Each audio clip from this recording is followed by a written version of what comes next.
بسم الله والحمد لله والصلاة والسلام على رسول الله وعلى آله وصحبه ومن والاه. We've got here Sheikh Uthman. Bismillah, mashallah. You know, I'm more than happy as ever, subhanAllah, to meet the Sheikh, to see him over here. You know, he just let me know that he's coming, secret between me and him, no one else. Surprise! And subhanAllah, he said we have to take this opportunity, this chance, inshallah, to have just a friendly chat, talk about different things, inshallah, benefit from the Sheikh. And have a bit of a back and forth, inshallah. We see what's going on, different topics that we can talk about, inshallah. So, inshallah, everyone benefits from this. And if you're watching this on my channel, make sure to check out the Sheikh and the content that he does, mashallah. He's doing a lot of great work, a lot of great da'wah, mashallah. They're reaching a lot of people. People come always on my live streams, Oh, I've watched the videos of Sheikh Uthman, this and that. It's always like this, subhanallah. So may Allah Azza wa Jal bless the brothers, and we have to always cooperate with people upon goodness, upon the Quran and Sunnah, upon correct beliefs, And this is the Muslim Brotherhood, not the other Muslim Brotherhood, the good Muslim Brotherhood, Having brotherhood in Islam and cooperating on good and doing things which benefits the Ummah, inshallah. Because the Prophet ﷺ, he said the believers are like the bunyan, they're like the building. يشد بعضه بعضا, we strengthen each other. So this is something very important. And I was very, very happy, that the Sheikh was here. And I was in London at the same time, alhamdulillah. It was a perfect opportunity. It's qadar Allah Azza wa Jal to have this chat, inshallah. So I want to go straight into it, inshallah. And I want to ask you something which is very important, which I think a lot of our viewers would resonate with, which is the idea of people seeking knowledge from debates. People watch the videos online. They don't open books and read. They don't go to mashayikh. They don't go to ulama. They don't seek knowledge in that way. Their main source of seeking knowledge has become debates. Which the debate of Sheikh Uthman, the debate of this, even though we don't even call it debates, me and you, I know. But they watch whatever content we do, and this has become the primary source of knowledge for people. And unfortunately, they watch the wrong individuals, and they end up having emotional positions, things which are not based on the Quran and Sunnah, shubuhat, this and that. So what would you like to say on this specific for people who are watching or watch both of our content? Alhamdulillah wa salatu wasalam ala rasulillah. First and foremost, I just want to thank you for your time, and a lot of our viewers also have been loving your work that you're doing, and Allahumma barik, sticking to the Kitab and Sunnah and really taking the da'wah. May Allah increase you and may Allah protect you, and all the brothers out there that are working on the Quran and Sunnah, may Allah protect them all. This is something that we've really pushed for in the One Message Foundation, is to make sure that du'at are tullab ilm and tullab ilm are du'at. So if you want to give da'wah, don't just be like, oh, I'm just going to go to Speaker's Corner, I'm going to go to a sub park, I'm going to get a YouTube channel or TikTok. You need to seek knowledge, because what are you calling towards, right? And if you are a talib ilm, if you have knowledge, share that knowledge, right? And if you want to learn, debates are not the way to learn. First and foremost, I want to make this clear, and I've clarified this many times, but people who are not, their mindset isn't clear, don't understand. We're not debaters. We're not there for a munadhara or munaqasha. We're du'at. We give da'wah. In the process of giving da'wah, at times, yes, we debate. But that is a tool to get a message across. But the whole point is to get the message across, not the debate. Who cares who wins or loses? Who cares if you're smarter than the other, you make a better point? It's who's had the haqq, who has the truth. Very early on, when we used to have a lot of the big Christian apologists come and get humiliated, people always ask me, what's your secret? I don't have a secret. My secret is be on the haqq. If you're on the truth, you'll win anyway, right? So if you want to spread the truth, if that's your niyyah, then don't just worry about debates. Learn the truth. And that's why we have the One Message Foundation channel. Yes, we have, but we have durus and halaqat there as well. And may Allah bless you, you have the tafsir dars, So the audience can learn that knowledge. We have the Masjid Ribat channel, which is from our masjid, where we have fiqh and aqidah and all of that. And what's sad is, in this Ramadan, I was in Kuwait, and we recorded these Ramadan reminders for knowledge, and we hardly got any views, comparatively. But you get a video with a hot, steamy altercation, and it's 100K the first hour, right?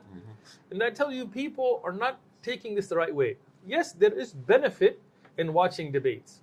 For example, mashallah, you brothers here in the UK, may Allah bless you, when you go out there and you break it down, whether it's a Speaker's Corner or Shepherd Bush or in Nottingham or Birmingham or Manchester, across, mashallah.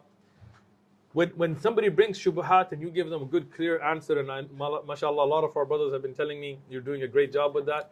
Yes, there's benefit in watching that, but that's not your source of gaining knowledge. That can be beneficial in how to convey the knowledge, how to answer questions. But if you want to seek knowledge, you need to go to the people of knowledge. You need to go to ulama. If you don't have ulama in your area, then you can go to tullab ilm. You don't have to Sheikh Ibn Baz and Albani rahmatullah alayhima or nothing else. No. But you don't go to people who are debaters. You go to people who have studied Sharia, who have degrees, who have memorized Quran, memorized Hadith, have ijazat and asanid, and you tell them, okay, I don't want to debate, I want to learn. Right? So you don't begin to learn with the niyyah of debating either. You have your niyyah so you can know your aqidah. You can know how to pray to Allah subhanahu wa ta'ala correctly. You can know how to fast correctly. You can do your ibadah. Because in the end, Allah will not ask you what hujjah you put on others. Allah will ask you about your own amal, your own actions, right? So my humble suggestion to all the brothers and sisters that are watching, you need to seek knowledge. You need to seek it from the people of knowledge. You need to learn the correct aqidah in the light of the Quran and the Sunnah and the way and the understanding of the Salaf al-Ummah. You need to learn your ibadat first. Don't worry about making rad on people. We have this disease today where we're just looking for people's mistakes. You know, instead of fixing ourselves, somebody will watch a 3-hour video of a sheikh to find a 5-second clip mistake. And this is a disease, min amrad al-qulub, from the diseases of the heart. Yeah? Cleanse yourself of this. Worry about yourself first.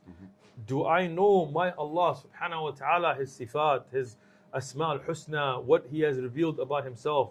Do I know what is our aqidah about the Quran, about the Prophet alayhi salatu wasalam? Do I know how to make salah correctly? Not just that, okay, my grandfather did it that way, but according what are the arkan, what are the shurut, what are the wajibat, what are the nawaqid al-wudu and so on, in accordance to the adillah evidences, so I can practice it. Not so I can tell you you're doing something wrong, you know.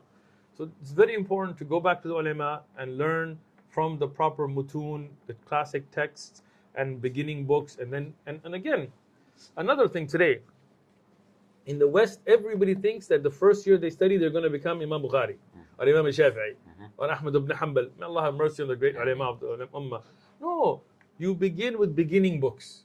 You begin with like Akhsar, like we have Akhsar al-Mukhtasarat, Umdatul Ahkam, Umdatul Fiqh. We taught both of those. We did Dalil al-Talib. We did other books like beginning books. Arba'in Nawawi, books. So these are fiqh books. And hadith, we did Arba'un. We did Umdatul Ahkam of Dalil al-Maqdisi. We didn't finish it. Right now we're doing Zad al-Mustaqni'. I mean, it's on pause because I'm traveling a lot.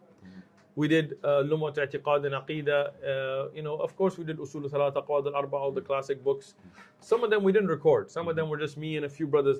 But all of our du'at, we made sure that they go through the classic texts. And even right now in our masjid, we have a mahad, yani from the brothers who were from my students that went and studied, they came back, and some of them that moved to San Diego or so on that have studied, that are teaching mutun, that are teaching knowledge, that are teaching new Muslims Arabic, that are teaching, and this is very, very important.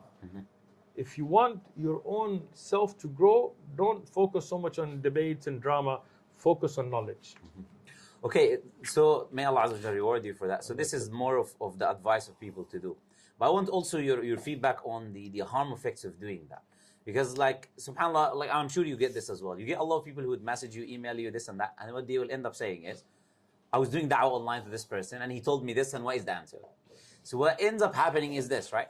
You have another example of sometimes what ends up happening as well when these people take this knowledge online, is that they end up not getting the answers because, you know, in the heat of the moment, you back and forth, this and that, he says 1, 2, 3, 4 points, you answer 2 and you miss 1. You end up watching the video, getting the doubt, not getting the answer because there was not enough time. Of course, it takes way longer to answer than to ask a question or to throw the doubt, right?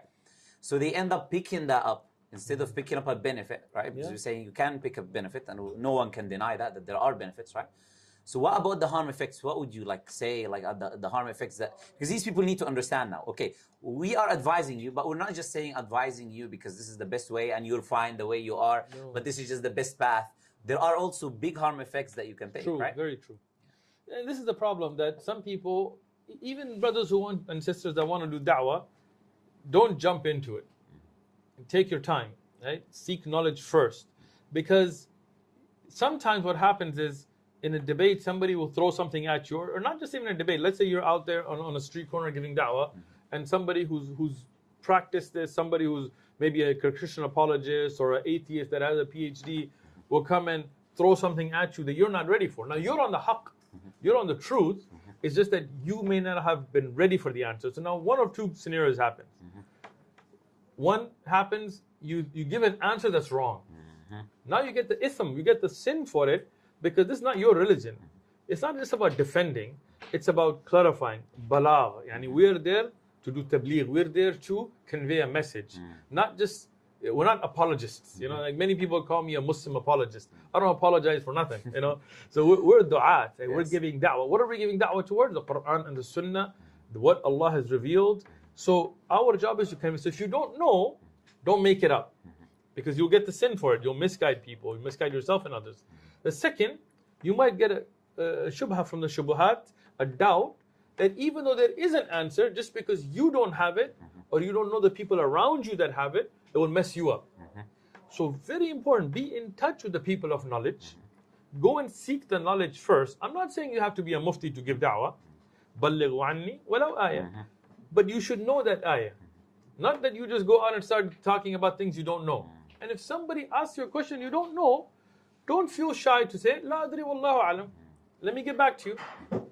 Alhamdulillah, yourself, and just from, I mean, I just met you today, but just from sitting with you, I can tell, alhamdulillah, you're in touch with the people of knowledge.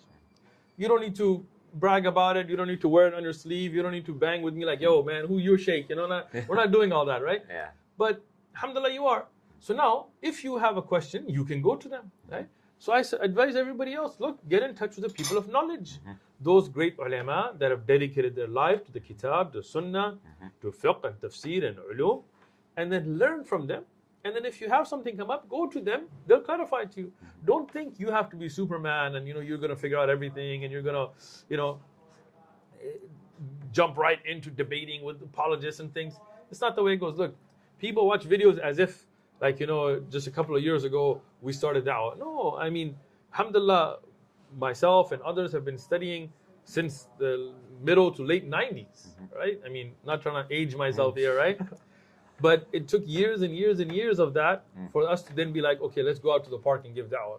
Today, people think we'll watch 10 TikTok videos, they're du'at. Some guy nowadays, will be sitting in some corner and he'll just see da'wah and he'll get a TikTok channel and, he'll get a little man bun and he'll start making the videos and think as if he's a da'i. No. You need to officially sit and seek knowledge. And if you don't, you getting involved in things or even watching things you don't understand or watching the wrong person give the wrong answer can harm your own iman. And now this is something that I want to comment on regarding this idea of da'wah, right?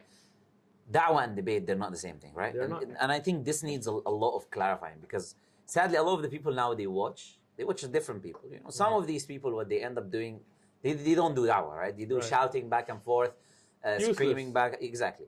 Now, and a lot of people think this is da'wah, right? And I think we need a bit of a clarification for the people. What is da'wah, right? What is the difference between this idea of da'wah and debate? These are not the same thing, right? They are not. And again, with all due respect to the brothers from Speaker's Corner, Speaker's Corner was meant for debate originally, not da'wah, right? It was a place to convey free speech. So, I mean, I remember as a little kid, I used to be in the UK, and there was no du'at at that time that I remember, but we used to go by Speaker's Corner here in Hyde Park, and it would just be some crazy people standing on, crates talking about communism or, just any idea, aliens, right? And the idea to go and just throw wild ideas and debate it out is different. Now, may Allah reward the brothers who used that opportunity to give da'wah at Speaker's Corner. May Allah bless them, may Allah reward them, may Allah accept it for them. They laid the foundation. I mean, I want to give credit where credit is due. But then again, some of the younger brothers may not understand that concept, and that's why I'm glad we're having this conversation. Going out to prove a point at any cost is not da'wah. This is debate. When you take a debate class, and I've never taken one, alhamdulillah, right? Alhamdulillah. But I know how it works, and you're given a subject, whether you agree with it or not, you have to prove it, and you have to show your debate skills. That's not what da'wah is about.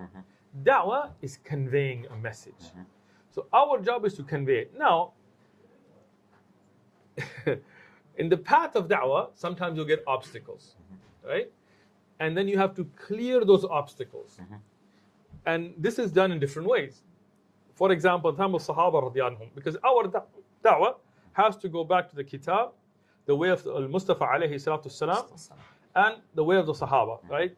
So when you look at Rasulullah sallallahu alaihi wasallam, when the Quran was revealed to the Prophet sallallahu alaihi wasallam, in Mecca, he was told to قُمْ فَأَنْدِرْ وَرَبُّكَ فَكَبِّرْ, right? Go and warn people and speak about the greatness of Allah. So look at the context, right? Asbab al-Nuzul. This wasn't about just taking Muslims and talking to them. Like some people, they have this idea that da'wah just means that I'm going to sit with you and be like, brother, have some tea. We're going to have a program. Let's go to the masjid. Yes. You're the muadhin. Please come to the masjid.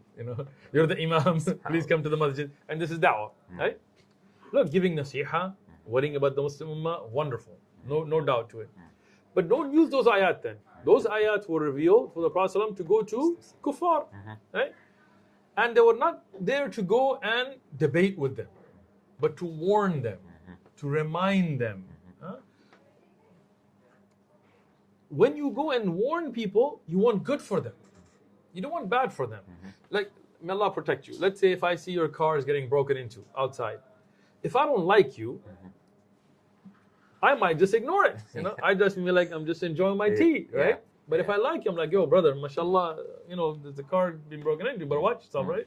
I'm warning you because something good for you. Now, what if you turn around and you could tell me, no, it's not, right? I'm like, okay, fine, whatever, up to you, right? Now, if it's more serious, there's a fire coming, sweeping through the neighborhood, right? If I like you and I want good for you, I'm going to warn you. I'll be like, brother, there's a fire coming, watch out.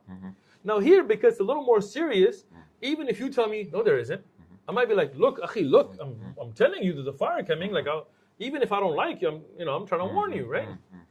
But I'm not here to debate with you. I'm really trying to help you. That's how da'wah should be. People are going to a nar. They're going to hellfire. Some Christians, some Jews, some atheists have good akhlaq. They have good manners. Their overall good interaction, mu'amalat are good. So we want good for them. We don't want them to be going down the wrong path. Umar radiyallahu anhu, Ibn Abi Shaybah has this riwayah. One time, he saw a rahib, a Christian priest, monk, who had locked himself. And Umar radiyallahu anhu in Sham, and he was told about this man. He had a vow of silence and didn't eat. He owned a little bit of what people gave. Umar radiyallahu anhu started crying. People said, oh, look, Umar got affected by his zuhud, Umar radiyallahu anhu said, no, that's not it. I'm crying because he destroyed his dunya and his akhirah. He didn't enjoy in dunya and he will have nothing in the akhirah. So sometimes you see somebody very overall good in their mu'amalat and how they deal with people, their charity, their good manners, but they're destroying their akhirah. So we should care about them by giving them da'wah. Not that we want to put them down, not that we want to win from them, we want to convey. So when you have a hurdle for the da'wah, then sometimes you have to push that hurdle. Sometimes debate comes in there. Right? Sometimes the hurdle is they're not understanding their point because they're stuck on the Bible. So now you have to show them the contradictions or the mistakes or the theological traps within the Bible. So then you clear that hurdle and then you convey the message. Sahaba radiyallahu anhum at times had to do it with the sword. They would go to Faras or Rome and they wouldn't let them do the da'wah. So they would clear the hurdle. The point wasn't the qital, the point was to get the da'wah across, right? So debate is like that. Yes, it's a tool that at times needed, but that's not the goal. And that's what people miss. People think this is the goal. No, the goal is we want good for all of mankind. Jews, Christians, atheists, agnostics, Hindus, Sikhs, Buddhists. We want all of them to recognize the truth that there is only one Allah. He has no children. He's not a blue guy or a monkey or a cow. And we want them to recognize their creator and worship that one creator so they can be saved. We don't want money from them. We don't want fame. We don't want views. We don't want subscribers. We don't want any of that. We want to connect the makhluk to the khaliq. And subhanAllah, something is just simple to say about that. I remember one time going to the corner and there's this new person there and he's just like saying things and making mistakes. And then I went to one of the brothers there who's more senior and I said, look, brother, this person, because he knew him, this person is making mistakes. Then what he ended up saying to me is he's learning. Yeah, you learn, then you give the da'wah. Right. You don't give the da'wah, then you learn. Yeah. So we've got this issue now today, is that the people think that I'm going to learn through giving the da'wah. And you know, I'm sure you're well aware, Bukhari has this book, right? باب العلم قبل العمل, and he uses the verse of the Quran, فَعْلَمْ أَنَّهُ لَا إِلَهَ إِلَّا اللَّهِ وَاسْتَغْفِرْ لِذَنبِكَ. Know first that there is La ilaha illallah. Then do istighfar, then the action comes later. And if there's one thing I've learned from all of these years, subhanAllah, wallahi, if there's one thing, the most important thing I would say, learned in all the years I've done da'wah, is this idea. Da'wah is not about convincing the other person. Yeah. Wallahi, this takes so much weight from your shoulder. Yeah. Like, why do you try to go spin around, use this argument, this philosophical argument, this, that. You're trying your best to convince someone. And then Allah did not give you that. He did not say to you, He did not put that responsibility. Allah says, لَسْتَ عَلَيْهِمْ بِمُسَيْطِرٍ. You're not a controller over them. You know, it's only upon the messenger to deliver the message, subhanAllah. So it's very important, and I think it's good that we're clarifying this. But also, what about the idea of when people watch you? Now we're talking about the theoretical knowledge and this, that. What about how you behave, right? How much does that affect the non-Muslims that are perceiving the content that you're doing, you know? Yeah, I mean, we have people who claim to be du'at, and a lot of them, na'ud billah, they're lax on their own salawat, like they don't pray on time. A lot of them, yani, as far as even their dealings in the da'wah. And I want to caveat this by saying nobody's perfect. We're not expecting perfection. Me, you, every other da'i, we have our own shortcomings, we have our own faults. None of us claim to be perfect. But you have to do the da'wah in the right way, right? So for example, may Allah reward you, I've seen you in your videos as well. We were the first ones, I believe, that started, we blur the women, right? And I remember when we first started doing this many years ago, our channel was very small. One of the people who had been on the da'wah scene a lot longer than us, with nasiha, like if wanting good, he told me, look, akhi, don't do this. I had the same experience. Really? Subhanallah. Yes, I wonder if I'm not going to expose the one. Whoever It might it be the was. same brother. Yeah, probably. So the brother tells you, look, let me, he goes, I've been at it a long time. What you need to do is find the best looking girl that comes to your table, take a picture and use that in that thumbnail. Subhanallah, I think you got the same thing. Yeah. And I remember, I was shocked when I heard this. And I told him, look, akhi, if that's what it's about, they can keep the da'wah. We're going to do it kitab and sunnah. So in our da'wah, we should have the best akhlaq. We should have the best manners. Now again, we have shortcomings. I'm not expecting perfection, but we do our best. We should ourselves on our salah, our siyam, our yani, zakah, our ibadah, we should be on our game. Now, everybody will have shortcomings, right? But as a da'i, you should not then promote them, right? Meaning, let's say, may Allah protect us all, you like to watch movies, whatever. That's between you and Allah, right? But don't be in the da'wah with, movie screens in the back and using that in the thumb. No. Da'wah has to be kitab and sunnah. And that's why things like free mixing, things like, using music, things like using things of haram, not in da'wah. You have to keep it kitab and sunnah, because the way of the anbiya is to keep it according to whatever Allah revealed to them. Look, Rasulullah sallallahu alaihi wasallam in the Sahih Hadith told us about the Day of Judgment that there will be anbiya that will only have one person behind them, and there will be anbiya with nobody behind them. Does this mean they failed? No. Why? They conveyed the message in accordance how Allah revealed it. Whoever Allah guides or doesn't guide, that's up to Allah subhanahu wa ta'ala. Our job to convey the message. That Nabi who conveyed the message and nobody followed him, he's successful. Nuh alayhi salatu wasalam, we know from the Quran, 950 years of da'wah. Imagine, like for us, if 5-6 hours, you get a headache, you're like, man, it's not worth it, I'm going home. 950 years of da'wah, according to ulama of tafsir, the highest number we have is about 80 followers. Imagine that. A Nabi of Allah, like Nuh, from the greatest of the Anbiya, and just that many followers. But that doesn't mean that he didn't do it right. It means that he did it right. That is who Allah wrote the hidayah for. That's who is deserving of it. Rasulullah Muhammad sallallahu alayhi wasallam, the best of mankind, Sayyid ibn Adam, Ashraf al-Anbiya, Imam al-Anbiya, that greatest last prophet, right? He couldn't guide his own uncle. He couldn't guide Abu Talib. He couldn't guide Abu Lahab, his own family. Why? It's in the hands of Allah subhanahu wa ta'ala. But people like Abu Sufyan, Hind, people that like Khalid ibn Walid, who used to attack the Muslims. Now we say radiallahu anhu. Wahshi, radiallahu anhu. Why? Because Allah wrote it for them. So our job is not to convince anybody. That's very difficult, because Allah didn't write the guidance. Our job, convey it, but in the right manner. Kitab was Sunnah. Alhamdulillah. And subhanAllah, recently we have this like massive scale of people accepting Islam. With the grace of Allah Azza wa Jal, there are people accepting Islam left, right, and center, celebrities, everything, right? And subhanAllah, there are a lot of the Muslims are excited. They're like happy. They want to do da'wah, this and that. And I want to talk a bit, get your feedback a little bit on what types of da'wah they can do, because not the only da'wah is, as you know, of course, is not what we're doing. Is like the face-to-face interactions. This is not the only types of da'wah that you can do, right? So what would you kind of advise the people that are like, they're excited, they see the da'wah, but they're thinking the only way I can do da'wah is I need to go on the street. So what would you like to say to them? Shaykhuna Abdul Aziz ibn Baz rahmatullah alayh, he has a risala, it's a small book on a da'wah, and he talks about da'wah being fardul kifaya, like a communal obligation.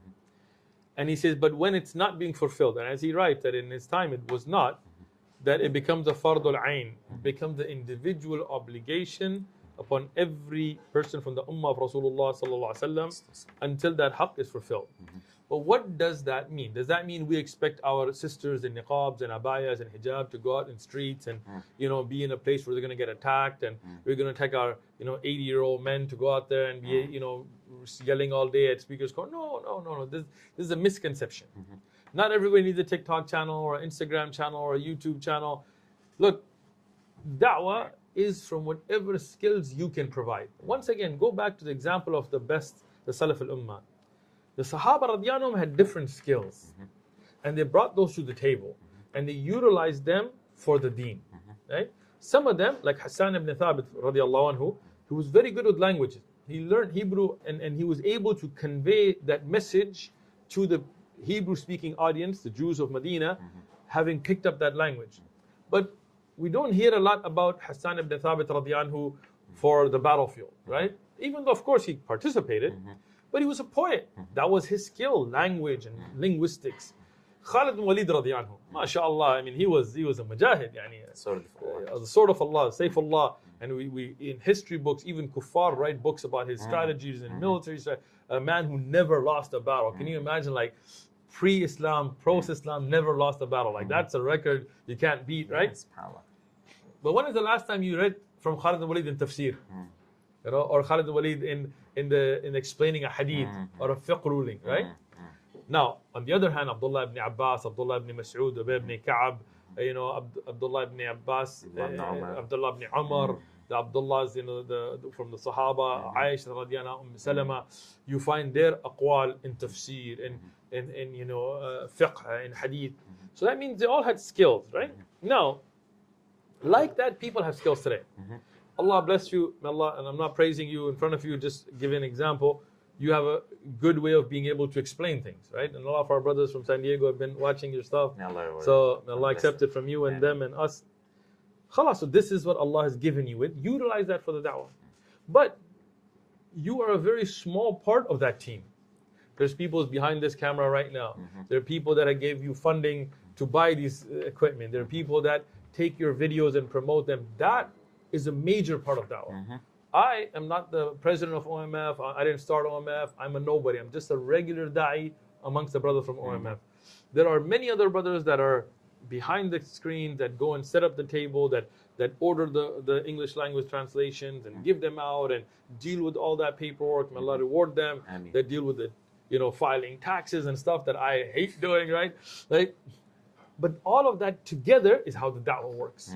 So if you are blessed with Allah subhanahu wa ta'ala with some knowledge and you have the ability to convey it, that's your da'wah, right? If Allah subhanahu wa ta'ala bless you with wealth, that can be your da'wah. You can come to Brother Muhammad Ali and be like, Akhi, look, I hate speaking, I get nervous, I don't want to be out in there, I don't want to get attacked and all that, but Allah has given me some barakah in my rizq and my money, I want to donate. So not for you to make money off of, but for you to go and buy, for example, like we just ordered 100,000 English translation of the Quran, right?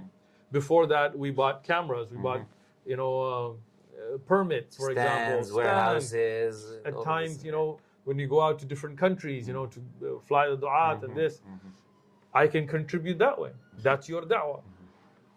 Maybe Allah gave you the ability with technology, and that's a very important thing nowadays. Because for me, for example, I'm not a tech guy. Like, even though I have a degree in computer science, it's not my thing, but there are brothers and sisters that have set up TikTok channels, that have set up Instagrams, that have set up all kinds of different social media accounts. I don't even know them. But may Allah reward them. They take those clips, they put them out there, and that's their da'wah. Women in niqab and abaya and hijab that are sitting in their houses, never, no tabarruj, no going out and showing, no need. But they are instrumental in the da'wah. Women that encourage their husbands, that encourage their fathers, that encourage their children, that women that make those clips and put it on the social media, that translate into different languages, that's your da'wah then. Every one of us has to be involved, but in your capacity. True. And all of it's equally as important. Absolutely. SubhanAllah, sometimes I get surprised when people send me things and some videos of the channel in languages I didn't even expect. Like, this is the video translated in Russian. I've never seen this. And it's a whole channel. And I'm sure you get this a lot. And SubhanAllah, it's there are more views on those videos than our own channel. SubhanAllah. I saw a video in Bahasa, in the Indonesian language.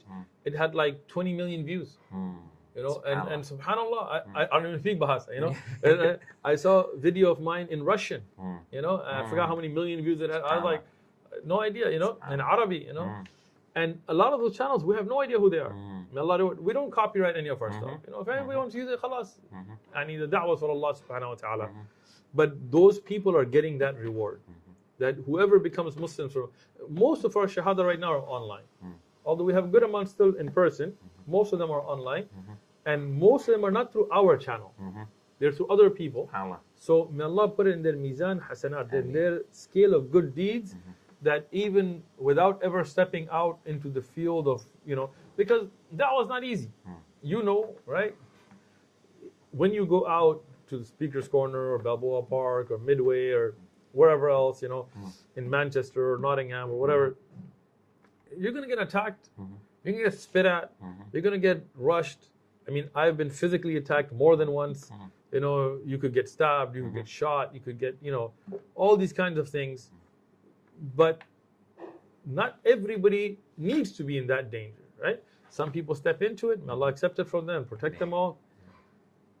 Other people from behind can do as much, if not more, by supporting it. Absolutely. Now, it's a global village, right? Right now, your videos are reaching places in the world that you probably don't know exist, right? And that's because of people sharing the videos, promoting the video. Click that share button, share it, because that's how the da'wah grows. Barakallahu feek. And subhanAllah, I want to say something now which is important for the people watching, right? What if I'm someone, I watch, like, Sheikh Uthman's videos from the first video on the channel to the last video on the channel, right? MashaAllah. That's a lot of channels. Yeah. And I share and I like and all of that. But I don't pray. I don't do my 5 daily salawat. I don't go to the masjid. Like, what do you have to say for me? No. If you're watching our videos or videos of our brother Muhammad Ali, the Muslim Lantern, or any of our other du'at out there, and you're not making salah, you're doing something wrong. In Islam, the most important thing is the aqeedah, the belief. And that is not, it's not a sect that I'm talking about, other than the sect that is following the Quran, the Sunnah, the way of the Prophet ﷺ, the way of the Salaf al-Ummah. That belief in how do we believe in Allah, that's the most important. But from that, the most important of the bodily ibadat is a salah, is the prayer, namaz, whatever you want to call it. The 5-time daily obligatory prayer cannot be left at any cost. This is the imad al-deen, this is the pillar of the religion, this is the line between shirk and kufr. Rasulullah sallallahu alaihi wasallam told us, baynana wa baynahum, yani between us and them. Who's them? The kuffar. As-salah. And another hadith he said, بين الرجل والشرك والكفر ترك الصلاة فمن ترك الصلاة فقد كفر. And this is reported through various wordings. in multiple ahadith, as Sheikh Albani and others have said, these are sahih ahadith, authentic. What does it tell us? فَقَدْ kafar. Not just an element of kufr, but emphasis. And there is a very beautiful, I may be getting a little too academic here, but stay with me. There is a tabi'i, Abdullah ibn Shaqiq, and he has a riwayah where he says that the Sahaba, and it's very important, he said the Sahaba, Ashab al-Nabi sallam, did not see the leaving of any action as kufr except for salah. Now, if you say that this means denying salah, then denying, you got it, huh? Denying hajj, denying siyam, denying, all of that's kufr. So the only thing that even if from your laziness you leave by the suquti ijma, the consensus of the Sahaba, is salah. Whoever leaves it, then kufr. So whatever you do, the 5 times salah, you can't miss. This has to, if you're Muslim, Allah has ordered in the Quran, the Prophet ﷺ has ordered it. This is something that you cannot leave. Everything else, watching da'wah, sharing videos, praying nawafil in the night, giving additional sadaqah, that's all great, wonderful, making adhkar, reading, finishing the Quran, all of that's great, we should do it. But the 5 times salah, you cannot leave. You must stick to the 5 times salah. Yeah, subhanAllah, and you have many, this is the position of many of the ulama, right? The position of like Imam the ruling, Ahmad. the ruling of leaving the prayer. But this is the thing, even way before Imam Ahmad and way before any of these ai', this was the consensus, as you said, the consensus of the companions. And you have people like Umar al-Khattab saying, لا حظ في الإسلام لمن ترك الصلاة. There's no portion in Islam for him. You cannot interpret that to mean laziness or this.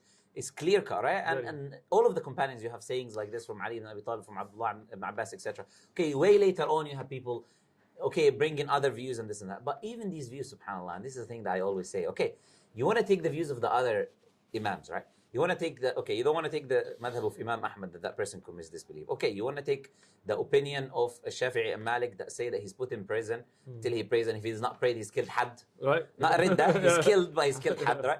Or you want to take the opinion of Abu Hanif, which is the lenient opinion that he's put in prison as a ta'zir until he prays. Are we applying any of this? If you want to, wherever you go, essentially, when it comes to the salah, wherever, this is the scope. You cannot exit this scope, subhanAllah, when it comes to the salah. Look, we love the ai'. We love Imam Abu Hanifa, the great faqih, the great alim. We love Imam Malik, Imam Darul Hijrah, the great alim, faqih, muhaddith. We love Imam al-Shafi'i, wallahi, Sheikh Muhammad Idris al-Shafi'i.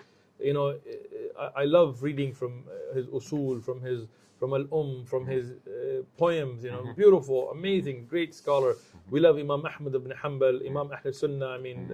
We love Imam Abu Dawud al-Dhahiri, Imam al-Awza'i, we love Abdullah ibn Mubarak, we love Shawkani, we love later ulama, we love all the ulama, we love them, they're our ulama. We don't have to assume towards one or this, we love all of them. You may follow the fiqh of one or the other, but in the end, as a Muslim, go back to the Kitab and Sunnah. Absolutely.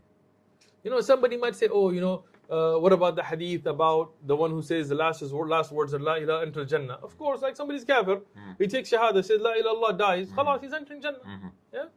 Somebody says, khalas, whoever says La ilaha mukhlisan, ma huwa al-ikhlas? What is the ikhlas? The hadith, right?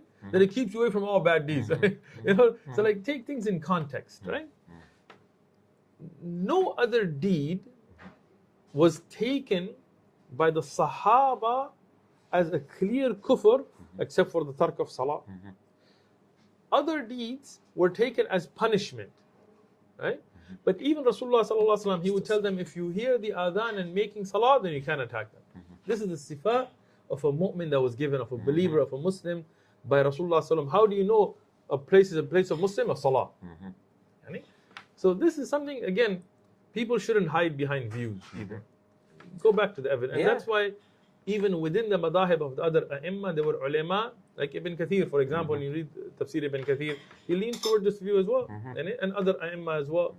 From the Ahnaf, for example, Ibn Abul Izz al-Hanafi, for example, he gives also this view. Why? Because they see that there's a book called Al-Tadbih ala Mushkilat al-Hidayah. He also leans toward this. Why? Because he sees the evidences for it. And subhanAllah, the thing is this, is like, let's say I'm a Muslim, man.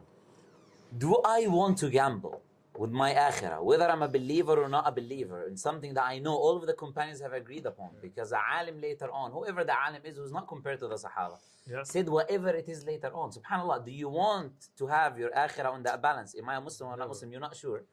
Because you've got all of the companions agree in one position, SubhanAllah.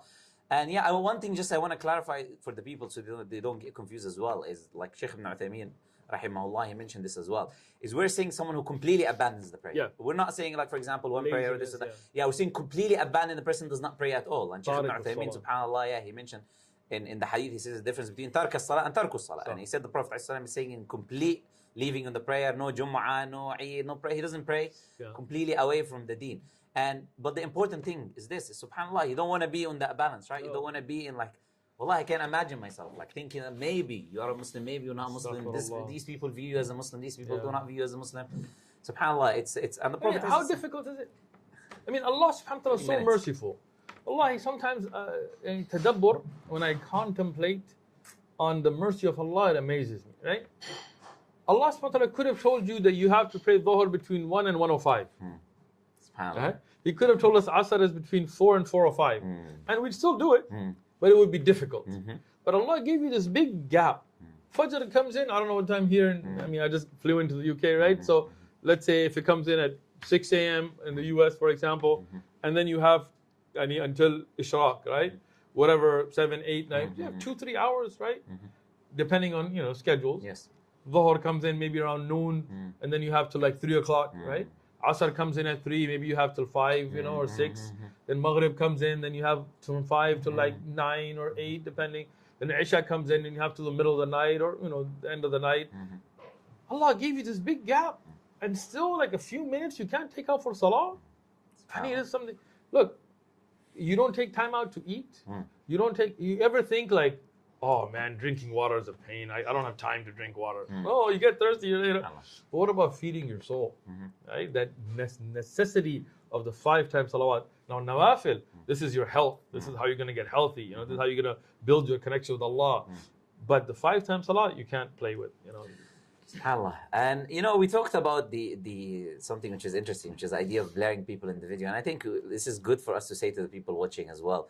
Because I want to talk about the hijab. I also want to talk a little bit on free mixing as well. But before we get into free mixing, let's start with the hijab first. But on that, SubhanAllah, is like, I remember, as you said in the beginning, we used to do blaring our videos.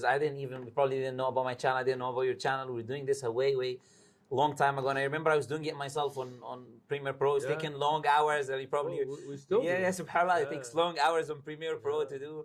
Now I have edited, alhamdulillah, at least he helps. That time used to take, my son, Allah reward him, he used to sit for hours and hours. It's a long process. We were on Final Cut Pro and Camtasia before that, and it was frame by frame because the person This is the thing. And my problem is I'm a perfectionist. If it shows for the problem I have is the OCD thing. So it even made it worse because sometimes the software does not work, so I have to do it again.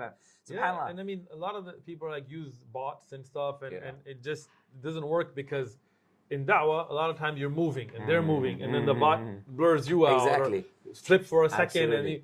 So it took a long time. SubhanAllah. And the thing is, SubhanAllah, is my viewers have got used to that. So what happened is this. Let's say recently I uploaded a video and the editor, he forgot to blur because I was reacting to something or commenting on something. He forgot to blur. It's a short. It's a few seconds and someone showed that I had people commenting and emailing me. Why did he email me? This has become a habit, right? It's become a habit for the people watching. Okay, we know this brother, he doesn't have music, for example. This brother, he doesn't have this and that. We need to, and we need to speak now to the people who are not doing this, the dua who are not doing this on their channels, right? 2 things. First, the dua who are not doing this on the channel, and then the people to put pressure on them to do this on the channel. We need to start this as a sunnah. Don't say to me, Westerners are doing this, people are used to it, TV, this. It's irrelevant, right? So what do you want to say to the people and then the dua as well? Look, when it comes to this idea of blaring first. Our job is to do what we can from our end to the best of our ability for the sake of Allah. The results are in the hands of Allah. So when you look at the Anbiya, again, our da'wah should always go back to the Quran and the Sunnah, the way of the Salaf al-Ummah, the way of the Anbiya. Not some new way, like new is bid'ah. Stick to the Sunnah, Stick to the Sunnah. So, when we look at Rasulullah sallallahu alaihi wasallam, there was a method of social media amongst the Quraysh, and these words are going to throw everybody off, so I'm going to explain it, right? Because we use these words in a modern context today, social media, TikTok, Instagram, YouTube, Facebook, whatever. But there's always been social media. It's just different forms. There was at a time it was big news, like BBC and Fox, and now nobody watches them because everybody goes to Twitter to get their news now, right? And before them, it might have been storytellers and so on. So in the time of Rasulullah sallallahu alaihi wasallam, they had a method which was to warn of an attack. And what they would do, and I taught the seerah where I gave the references, and you know better, but mashallah, the people can look it up as well. They would go on a hill in Mecca, and they would take all their clothes off, right? Get naked. And they would say, Ya Sabah, Ya Sabah, and that would be the warning that Mecca is about to get attacked. Now, why did they get on the hill? To get the noise. Why did they take their clothes off? Because if you couldn't hear you, they could see the naked guy there, and that was a known social media warning sign to communicate an attack, imminent attack. Now, Rasulullah sallallahu alaihi wasallam utilized the social media. He went on the same hill. He said, Ya Sabah, but he did not take his clothes off, because that's exposing the awrah. Even though it's the beginning of Nabuwah, but Allah subhanahu wa ta'ala protected him from that. So, what lesson do we learn? Utilize social media. TikTok, Facebook, Instagram, YouTube, whatever else is out there. Snapchat, I don't know. I don't even know it yet. I've never used it in my life, so I have no clue. But you're on it because other people that are good with it are using it. So utilize it. But do not violate the rules of Sharia. Right? Now, we want people to watch the videos and learn about Islam. We want people to watch the videos and Muslims to get shubuhat answered. We want them to watch the videos and increase that. We don't want them to watch the video and get sins, because we're responsible. So the best we can, we have to keep them away from any disobedience of Allah. Like sometimes we're at the park and there's other people playing music in the background. We can't control that. Even though we try to go and on it, but you can't. Right? Noise, the reduction, everything. Oh, we've tried still, everything. Still, yes. And then people are like, oh, using music. No, that's not us, right? Now, we stand at the park, we cannot blur our eyes. We protect our eyes the best we can, but people, and Rasulullah, women used to come to him and he used to tell them about Islam. But now here's something we can easily do. Well, maybe not easily, but we can do. So we must do. If we can blur that so people watching are not getting the sin of seeing the awrah of a woman, for us, we even blur the men's awrah. If a man comes in short shorts, one time we left the knees, and I got so many complaints, and our own brothers were like, Astaghfirullah, brother, I was like, relax, go into YouTube, fix it. What does that mean? That we ask Allah, oh Allah, look, we're doing our best. We don't want to spread fasad. We want to spread huda, guidance. So I would advise every da'i to do it. And again, we don't care about subscribers and views and things. So we care about what Allah thinks. But, alhamdulillah, your channel is growing. Our channel just hit 1 million. Alhamdulillah, if your contact is mukhlis for Allah subhanahu wa ta'ala, Allah will grow it. Don't worry about the results. Allah will bring the results. You do things the best you can do. Brothers, when we started doing it, at that time, it was very early on, nobody was doing it. People made fun of us. People were like, you're not even going to get 1,000 subscribers. Alhamdulillah, we just hit 1 million. So it's not about that, right? If tomorrow you get cancelled, so what? You did it for Allah. Allah has your ajr. And Allah will spread the guidance. So don't worry about that. And if you're watching those videos, don't. If you're looking at the awrah of a woman in those videos, don't. And tell the person, look, I like your da'wah, but I don't want to gain sin. So can you, like our brother Muhammad Ali and others that are doing, blur it, so I don't get the sin and I still get the benefit. You have to see, one of the things very important for the people that watch these videos, you are also responsible for da'wah. Meaning what you click on affects things. When you click on people going back and forth in drama and people trying to expose each other and all that nonsense, you're part of the problem. When you say, you know what, I don't care about that drama, I'm not going to click on that. I'm not going to clickbait into what he said about what he said. I'm going to click on a tafsir dars. I'm going to click on a hadith dars. I'm going to click on people. Our videos, even the ones that have like 10 shahadas in one video, we get less views than if somebody gets in an argument. Absolutely. So you as the audience should also be responsible with your click. Just like as consumers, we're responsible with our money.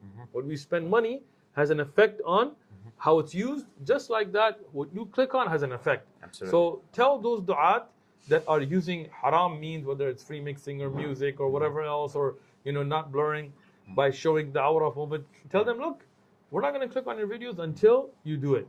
And then inshallah, you as a viewer will have the power to affect that change. Yes, absolutely.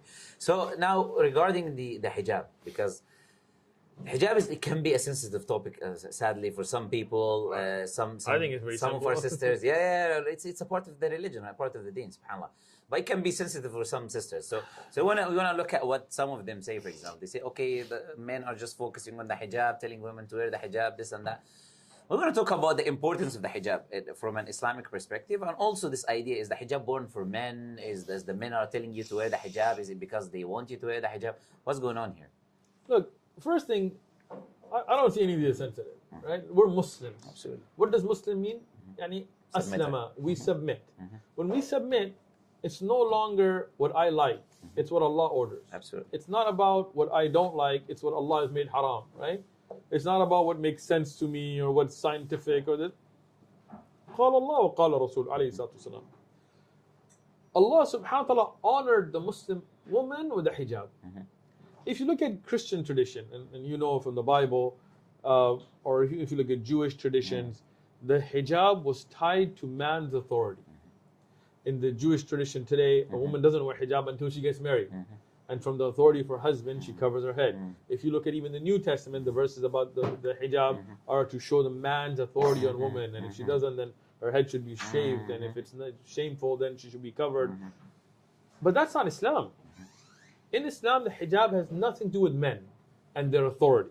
Meaning, if you're not married, hijab is still fard on you. If you're married, hijab is fard on you. If you're divorced, hijab is fard on you. If you're a widower, all so on. So, hijab is really a concept in the Quran that's shown to honor a woman, right? To show her a woman of honor. Look, let's be honest, right? Forget sensitivity, forget cancel culture, forget everything. Let's just be straight, right? If we walk down London and we put a woman in a bikini, in a tight, dental floss bikini, every straight man that looks at her is judging her and lusting over her physical appearance.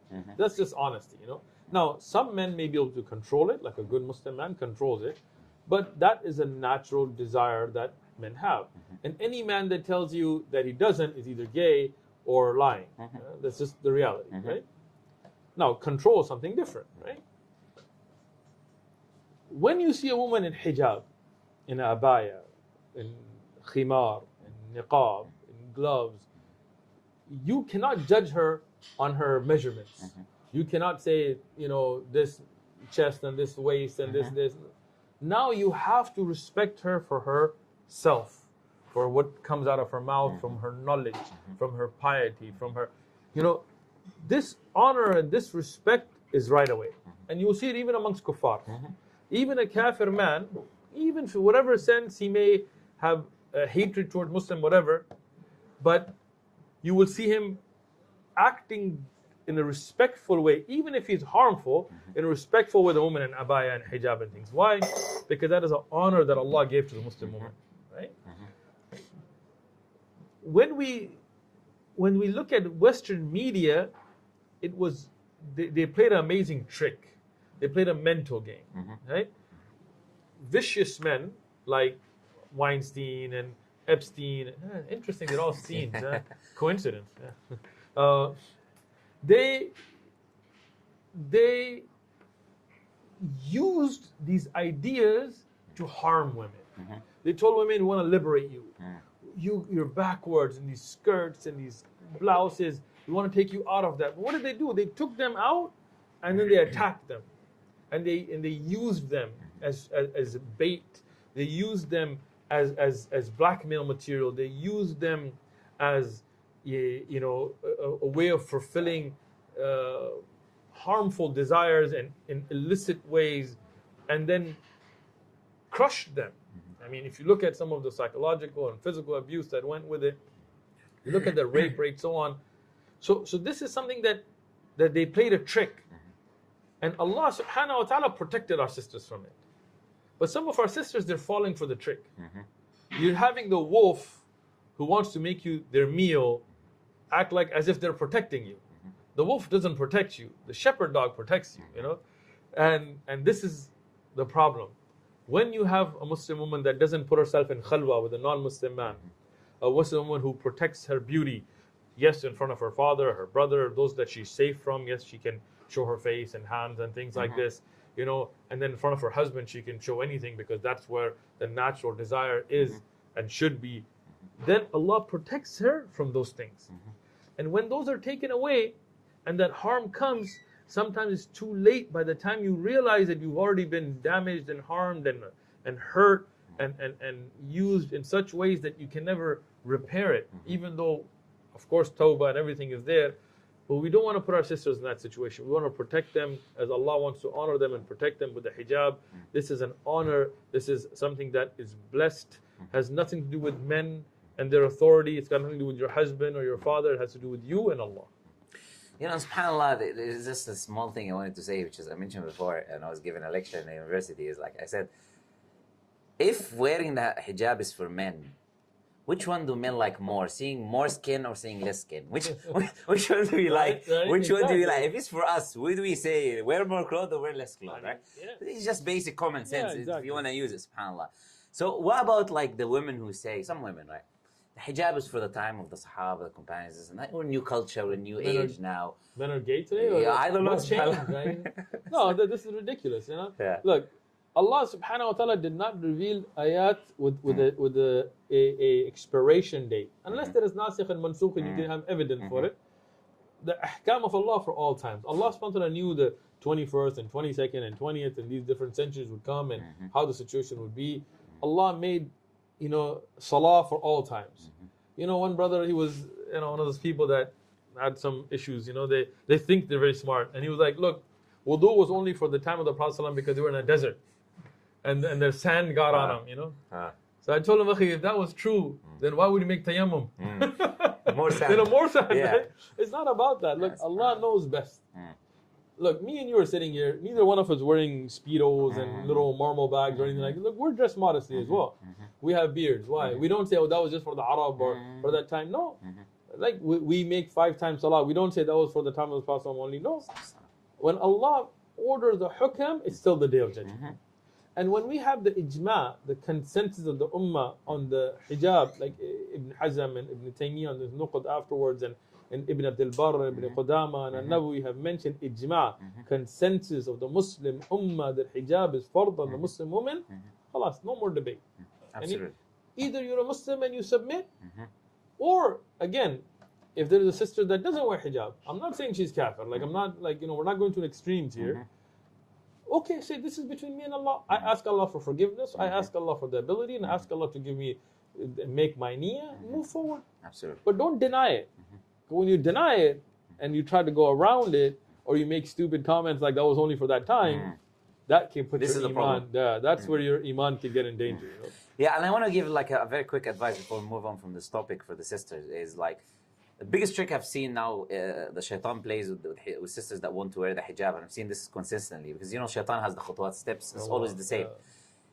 That he says to the sister is, don't wear it and take it off. When you wear it, you keep it on. We say, sisters, look, if you wear it for 2 days and take it off, and wear it for 2 days again and take it off, and those 2 days, Allah is pleased with you. You could die in those 2 days in a state that Allah is pleased with you. You don't have sins in these 2 days. Don't listen to the shaitan. If you struggle with it, put it on, take it off, no problem. But in the end, you're struggling in the end to keep it. Don't listen to the shaitan. I'll put it once and forever it's going to remain. Like the shaitan. No, even if you struggle a bit by bit to reach that level, to reach that stage, it's more pleasing to Allah Azza wa Jal. Don't listen to the shaitan. Now, when it comes to free mixing now, because there's a lot of like controversy, this and that, back and forth. And subhanAllah, I wanted to just like mention some of the evidences about free mixing first, and then speak about its harms and things like that, and what defines free mixing, what is free mixing, when it is allowed, when it's not allowed. So I'll let you, inshallah, to come on, and then probably I'll mention some things as well. Look, I mean, first and foremost, we always go back to the people of knowledge. And we go back to the senior scholars and so on, like Sheikh Abdul Aziz ibn Baz, Sheikh ibn Uthaymeen, Sheikh Albani, Sheikh ibn Jibreen, Sheikh Salih al-Fawzan, and Sheikh other shuyukh in other countries, alhamdulillah, like we had Sheikh Abdul Salam Rustami and Sheikh Ghulamullah and others that we know, and every country has their own ulama and shuyukh and so on. Across the board, they've explained that Rasulullah sallallahu alaihi wasallam did not allow mixing of men. Right? At the best of the ability of the Prophet sallallahu alaihi wasallam, he restricted it. Meaning, even in the masjid, where there was no partition, and it wasn't because there wasn't a need or something. It was because the masjid was very simple. It had no roof at the time, only date palm leaves and no light. Because some people like nowadays, they no partition in the masjid. There wasn't in the masjid Nabawi. Like, all right, take your roof off and turn the lights off and take the carpet out. There's no carpet. Yes, right? yes. So, yeah, exactly. Put pebbles in. And no, nobody's doing that, right? But even then, Rasulullah sallallahu alaihi wasallam, he made Bab al-Nisa. Right? He made a separate door. He didn't allow them to go to the door, the men. Today, many masajid, they only have one entrance and exit, men, women mixing. No, Rasulullah forbid this, right? And he told the men, sit and make your afkar. He told them, when salah's finished, you leave immediately. You don't mix. And he even told them, when you're going and coming in the street, women to be to the side of the walls and men to be in the middle, so you don't mix. So even in those environments, Rasulullah sallallahu alaihi wasallam made sure that there is no mixing. Yeah? And this is not my opinion. I mean, again, like you can read Shaykh Ibn Taymiyyah, and you can before him Imam Ahmad and other Imam Shafi'i and others that have written about this in Al-Umm, and the fatwa were asked of Imam Shafi'i, and he explained it. In the Masali, Imam Ahmad from Abu Dawud, Ibrahani and others, they asked him, he explained it. They forbid this free mixing of men and women. Sometimes there's no option, like you're taking a train, you're taking a plane, I get it, right? But when you have that ability not to allow it, it is not allowed in Islam. Now, again, this is general, right? Meaning if me and you have a specific situation, we can deal with the brother offline. We're not trying to put people to shame or blast. This I don't want people to think this is some kind of like a refutation of a particular person. No, it's not. This is to educate the ummah and to remind the ummah generally. And people that may have some mistakes, we can obviously speak to them, particularly ourselves offline and so on. Absolutely. But this is a big fitna nowadays in the ummah, where this concept of separating the sexes is being attacked, and people are trying to do away with it. And it's opening up a lot of doors for fitna, where the hikmah of not having, for example, khalwa, and free mixing khalwa are not the same thing, but I'm explaining. Khalwa is when one man and one woman are alone, with no mahram there and so on, right? Nowadays you have imams that have counseling sessions one-on-one with sisters, right? And this is wrong. And I've seen this in a masjid, and I condemned it. And they mocked me. Oh, you're hard. You're fundamentalist. You're harsh. You're Wahhabi. Well, whatever word they can throw at you. All of those words mean nothing to me, right? Subhanallah, in that same masjid later, such fitna came out from it that imam had to like run, and the FBI was after him and all that because look, the Sharia knows. Why? Because Allah knows, and Allah ordained the Sharia. Allah knows the fitrah of insan better than us. He knows you and me better than us. He knows what's good for us. He knows what's bad for us. So when Allah ordains something, just accept it. When Allah makes something haram, just leave it. It's simple. But the problem with people is they think they know better than Allah, na'udhu billah, and they try to find ways around. Instead of grabbing the ear from here, they want to grab it from here. And that's why I'm always very careful when somebody says I have a fatwa. Because how do they word that fatwa? The question. The question.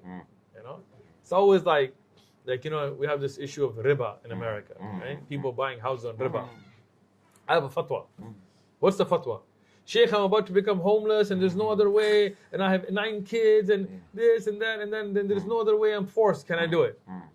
And then you have no kids and you're taking that fatwa. Like that's wrong. So everybody knows that men and women that are not mahram sitting together, faces uncovered, looking at each other and things causes problems. Just kill it. Let it go. Down. Get rid of it. Why do you need it? Why can't we deal with these issues without this? Right? Yes, sometimes street dawah, you can't. Like if you're at Speaker's Corner, someone asks you about Islam, you can't be like, here, like cover up. No, right? Okay, I understand that. But if me and you are going to sit, like we're sitting and doing a discussion right now, why do I need to bring a sister to sit in here with you? Right? If her input is needed, she can give it in a way that she's not facing me. Absolutely. You know? Yeah, subhanAllah. And this is the thing, like in da'wah, where again, So what we're saying so far is, look, free mixing can be allowed in the cases of necessity, not because it's free mixing, but every shari'i ruling in cases of necessity is allowed, right? So in the da'wah, if you're doing street da'wah, the woman cannot be doing street da'wah, and you get someone coming stabbing her or doing. She cannot. This is not a place. Da'wah is been prophets. Prophets have been men. This is how Allah Azza wa Jalla have sent them, right? So it's a case of necessity that we would have to deal with the woman this and that. Okay. But right now, if I go and bring a sister, you know, like whoever sister who has a social media, come sit down here.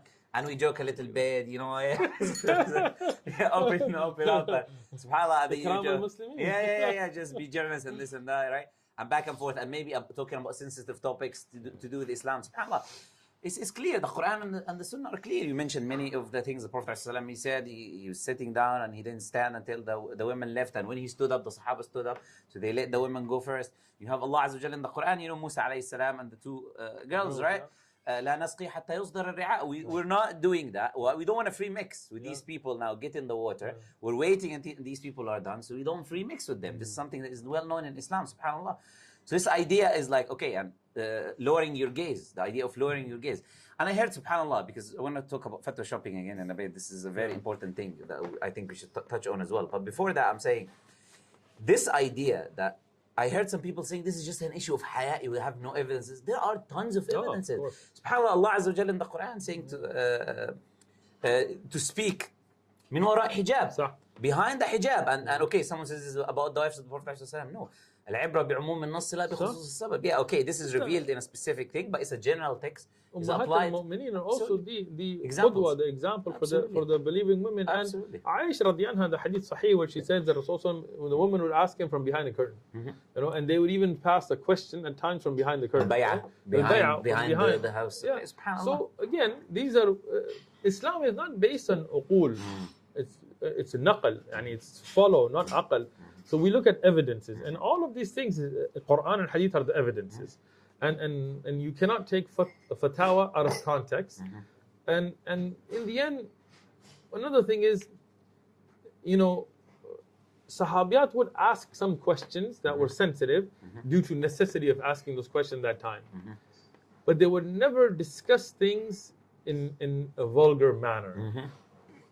And nowadays, unfortunately, sometimes it's become the norm for shock value to discuss things in a very explicit manner, and this is killing the haya.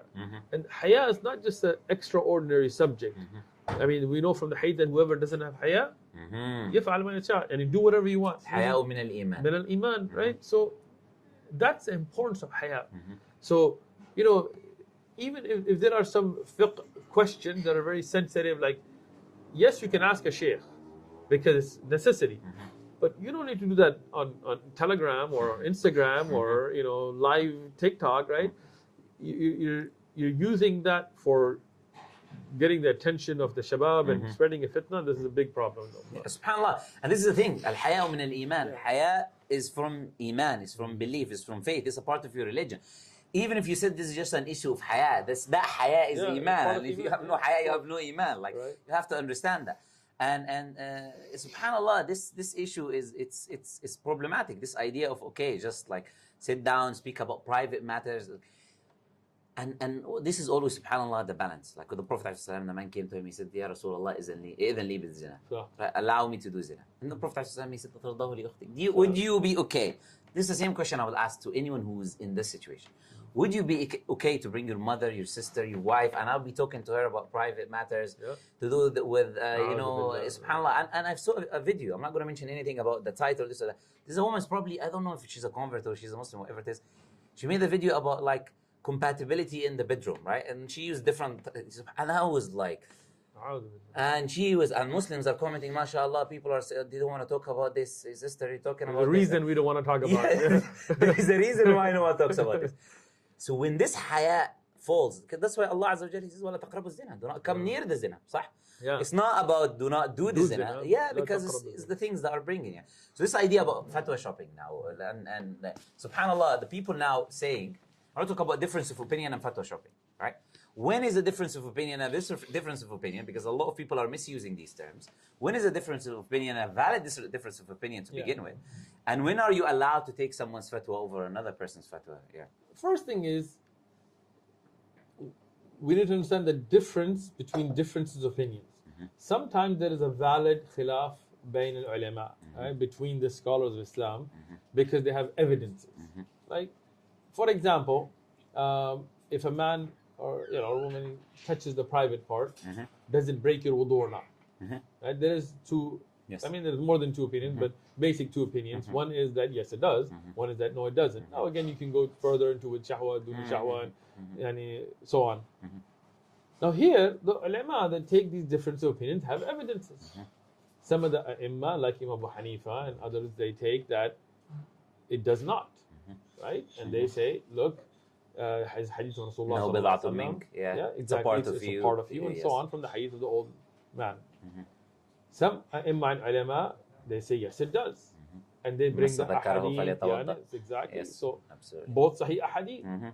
Now, Shaykh Ibn Taymiyyah, for example, he brings them together by saying, lamas bishahwa, so he says it's mustahab, yes. Istihbab, and so on. And he brings also the issue of shahwa and dun yes, shahwa. Yes, in the Maliki school as well, in the Shafi'i school. Hanabila have both aqwal as well.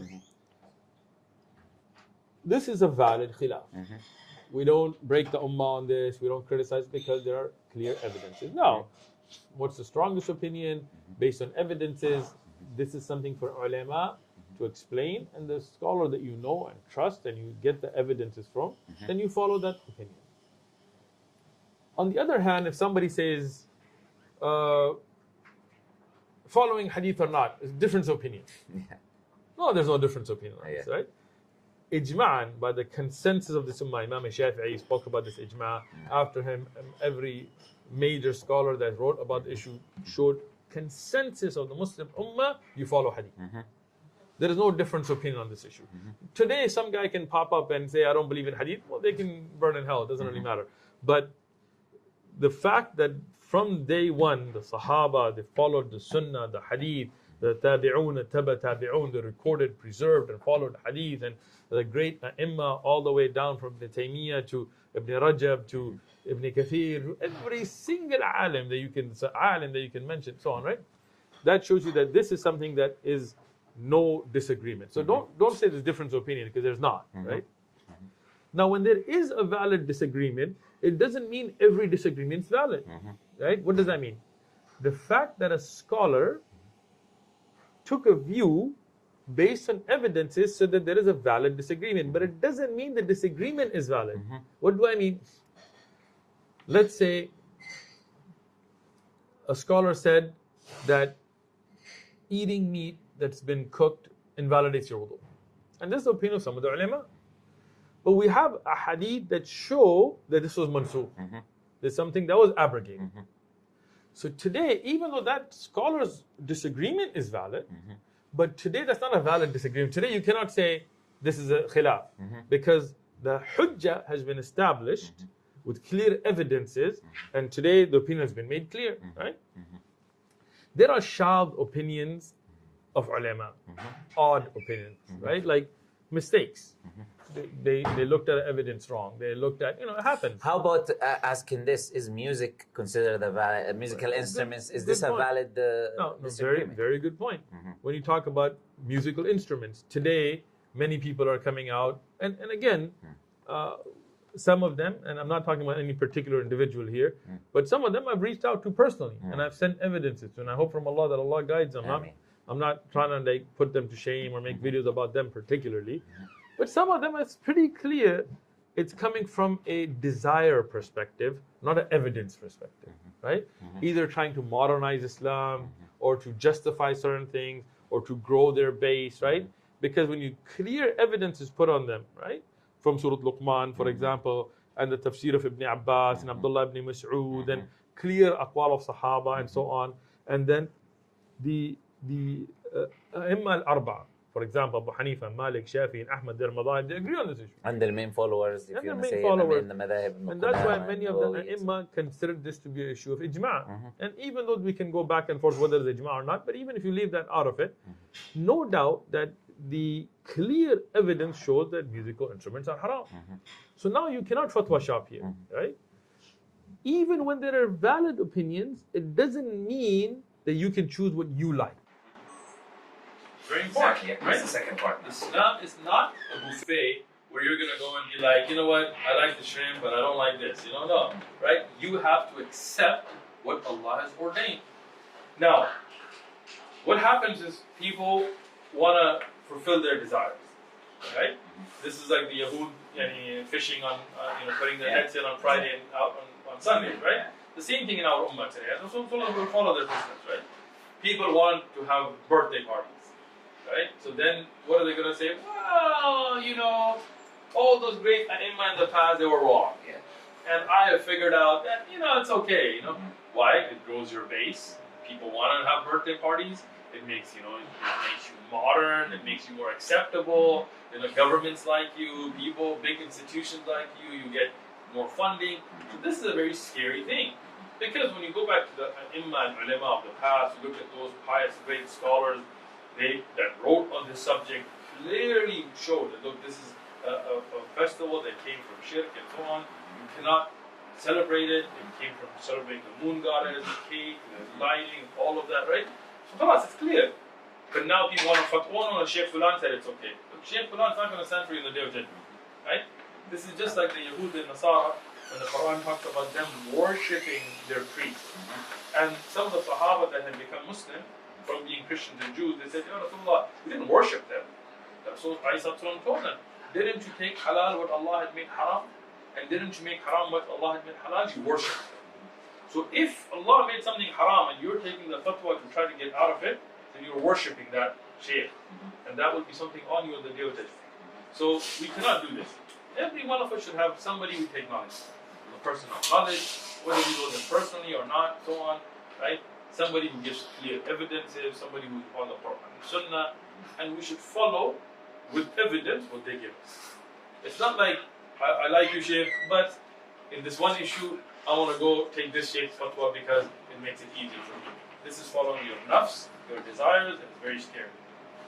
Now, about something to do with the da'wah scene and this and that, there's a lot of back and forth. There's a lot of pity back and forth, childish back and forth.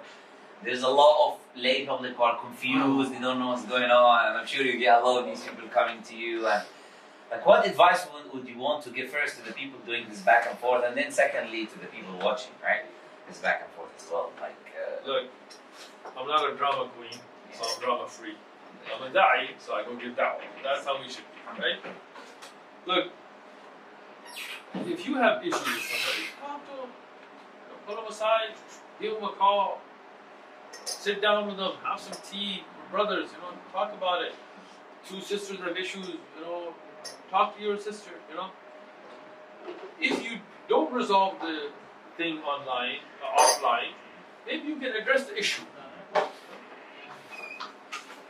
If you really have to address the issue with the person because of some reason, do it in the way of nasiha. Right? But today, everybody, it's very sad. I'm not saying everybody, but a very big number of Muslims, du'at especially, are just waiting for somebody to make a mistake or to say something, and are just using that opportunity to get, views. Even maybe they don't even realize it. I'm not trying to judge their niyyah, but this is what it's coming off as, right? Meaning that, let's say, Habibi, Muhammad Ali, you make a mistake. Allah protect you, right? I have your number. I'll give you a call. How you doing, brother? Assalamu alaikum. How's life? Everything good? Family? Hey, you said this, I heard this hadith. Maybe I'm wrong. Right? Maybe you'll be like, hey, no, here's a hadith. And I'm like, oh, Jazakallah khair. Done. Or maybe you'll be like, oh, Barakallah feek, khalas. I was wrong. I'll take it back. Or maybe we'll disagree. And you'll say, look, there's a hadith, and I'll say the hadith. You'll say shaykh, and I'll say shaykh. And we'll say, okay, you keep yours, I did my job, I gave you a nasiha, so. But this online back and forth is killing our youth. Look, sometimes things happen. Sometimes you're a conference and somebody wants to do something a certain way, and it happens. Okay, I get it. But then just let it go after that. Khalas. But this back and forth and video, I get calls from a lot of the youths from different parts of the world that were caught up in drugs and gangs and things like this, and they saw my video making my life, and they changed, and then they start getting into watching the da'wah videos, and then they see the du'at bickering like little, children back and forth, and sometimes it destroys their iman. They leave the whole good path because they like both the du'at and they just get destroyed. So leave the drama for your mom. People don't understand that statement, People say something like they're talking about people's moms. Like, oh, what does that mean? Your mom loves you, right? No matter what kind of a drama queen you are, she'll listen to you because she loves you, right? But don't bring it to us. Go home, tell your mom about it. She'll pat you on the head, give you some hot milk, and you'll be good, right? It's your therapy session, But when you do it back and forth online, it causes a lot of harm, and especially when it's done out of spite. Oh, I heard a rumor about Muhammad Ali. Oh, let me get it on my show so I can. And people and then again, you people watching are part of the problem. Don't click on those videos. Leave those drama videos alone. Whether it is da'wah to a Christian or an atheist or a kafir, yes, that's a good video. You can learn how to give da'wah, how to respond. Whether it is durus and fiqh and hadith, yes, those are great videos. Click on those. When it's like Muhammad Ali exposed, Muslim lantern exposed. I said this about me. I said that about him. He was doing this. He was doing that. Ya Allah. And the jealousy, the hasad that some people have. Allah, I ignore them. Barking dogs from Lebanon to donkeys in Birmingham, I just ignore them. Why? Because it's not worth my time. I don't need to respond. But this is the thing, once you get better known, everybody wants to use your name to find any fault, whether it exists or doesn't, just to get views. And people that click on those videos, this is a problem. Because then it encourages this drama culture. Forget all this. What a beautiful hadith. In this hadith, there's 3 Sahih hadith. Go and have zeal, cling to that which benefits you. Be keen on that which is beneficial to you. What does me and you back and forth have to do with anybody? What is that going to benefit anybody? Right? What is he said this and no, I said this to him and then he said this and oh, you said this about me and وَاسْتَعِينُوا بِاللَّهِ. Ask help from Allah. Spend time in dua. Turn back to Allah. Make dua for your brother. Wallahi, sometimes a brother does something and I make dua for him. I don't tell him, I don't tell anybody else. Instead of going and making video right away, I go make dua for him. And I've seen good in my own life from that. Alhamdulillah. وَلَا تَعْجِزْ. Don't become where you give up, helpless, where you're like, I can't do it, Don't surrender. Keep going at it, because the da'wah is a long-term effort. We have a lot of haters out there waiting for us to fall. Keep waiting, because with the help of Allah, we're going to keep going. Alhamdulillah. Okay, now there's something that I want to talk about, inshallah, just touching on, because I think we should touch on it, which is the idea of our brothers and sisters in Gaza and Palestine, and our duty towards them as Muslims. And while we generally talk about that, I want to highlight something which some people do, which is belittling the dua. The only thing we're doing is the dua. So I want you to, inshallah, also touch on that, is the idea of the dua and what our duties, what we can do towards our brothers and sisters. The people that belittle dua is because of their lack in tawakkul and yaqeen. They lack having reliance on Allah and the firm belief that Allah controls everything. We as Muslims, the first thing is, why are our brothers and sisters going through this? Because they're Muslim. If they sold their religion, if they sold their principle, they wouldn't be going through it, right? But what does it mean that we're Muslim? We're Muslim, that means we believe Allah controls everything. Allah is qadir on everything. He's capable on everything. Allah is the one that gives the fath. He is the one that gives the victory. He's the one that gave fath of Mecca. He's the one that gave the fath in Badr. So to go back to Allah is very important. And I'm going to offend some people, so take it as it is, right? We have many extremes in the Ummah. One extreme is they have totally left the spirituality of it. Right? Meaning when this first started, the first thing we did in our masjid is we started qunut. And that's from the sunnah. Until today we're doing it. Can we tell the people what qunut is? Yes. So qunut is the dua and there's two types. Qunut al-witr, which is done in the last rak'ah occasionally. And then there's Qunut al-nazila, which is the dua that is made in the end of every salah, in the 5 salawat, and then especially in Fajr, due to a calamity that came upon the ummah, right? To ask Allah for victory for those people, and ask Allah for protection for those people, and to ask Allah to stop the harm and destroy those that are harming the ummah. This is the qunut that Rasul ﷺ has prayed in Sahih Ahadith, and you will find this in the works of like Ibn Qudama and early A'imma and Ulama have explained it. So we started that. Why? Because we realize that the first and foremost thing is that Allah is the one that gives victory. Our dua, our turning to Allah is very important. The dua is the weapon of the believer. This is the shield of the believer. There's so many, things we could talk about, but this is a very important thing. And people have totally left it. And what have they done? They have gone towards taking haram means in trying to help our brothers and sisters, as if haram is going to bring the nusrah of Allah. Some of these brothers, when we started the qunut, they mocked us. And they said, oh, you're just going to go make dua to Allah, and that's it. And what did they do? They went and they did the dabka. They were doing the dabka. They were doing dancing with kuffar, holding hands with women and music. You think the dabka is going to free Palestine? You think that's going to bring the nusrah of Allah? You think that's going to bring the malaika like it did in Badr?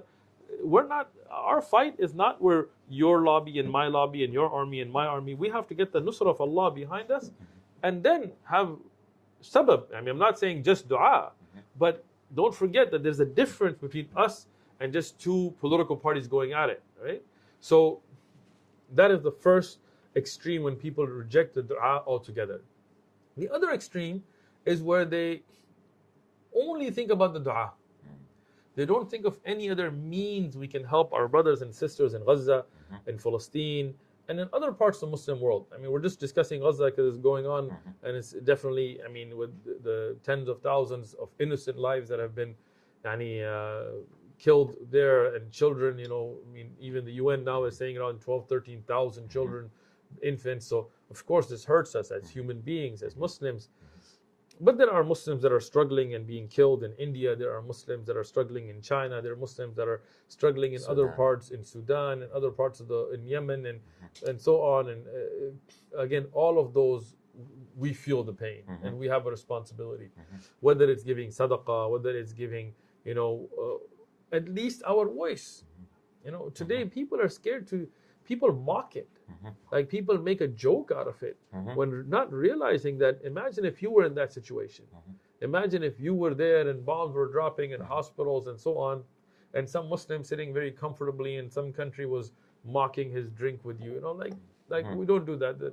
We have to be sensitive for our brothers and sisters. We have to have that pain in our hearts for our brothers and sisters. Now, at the same time, doing foolish things like killing innocent people will definitely not help. And that's not the Sharia. The Sharia has rules and regulations. We don't, but even in jihad and qital, we don't kill innocent, we don't rape, we don't massacre, we don't do these things because Allah has made up haram.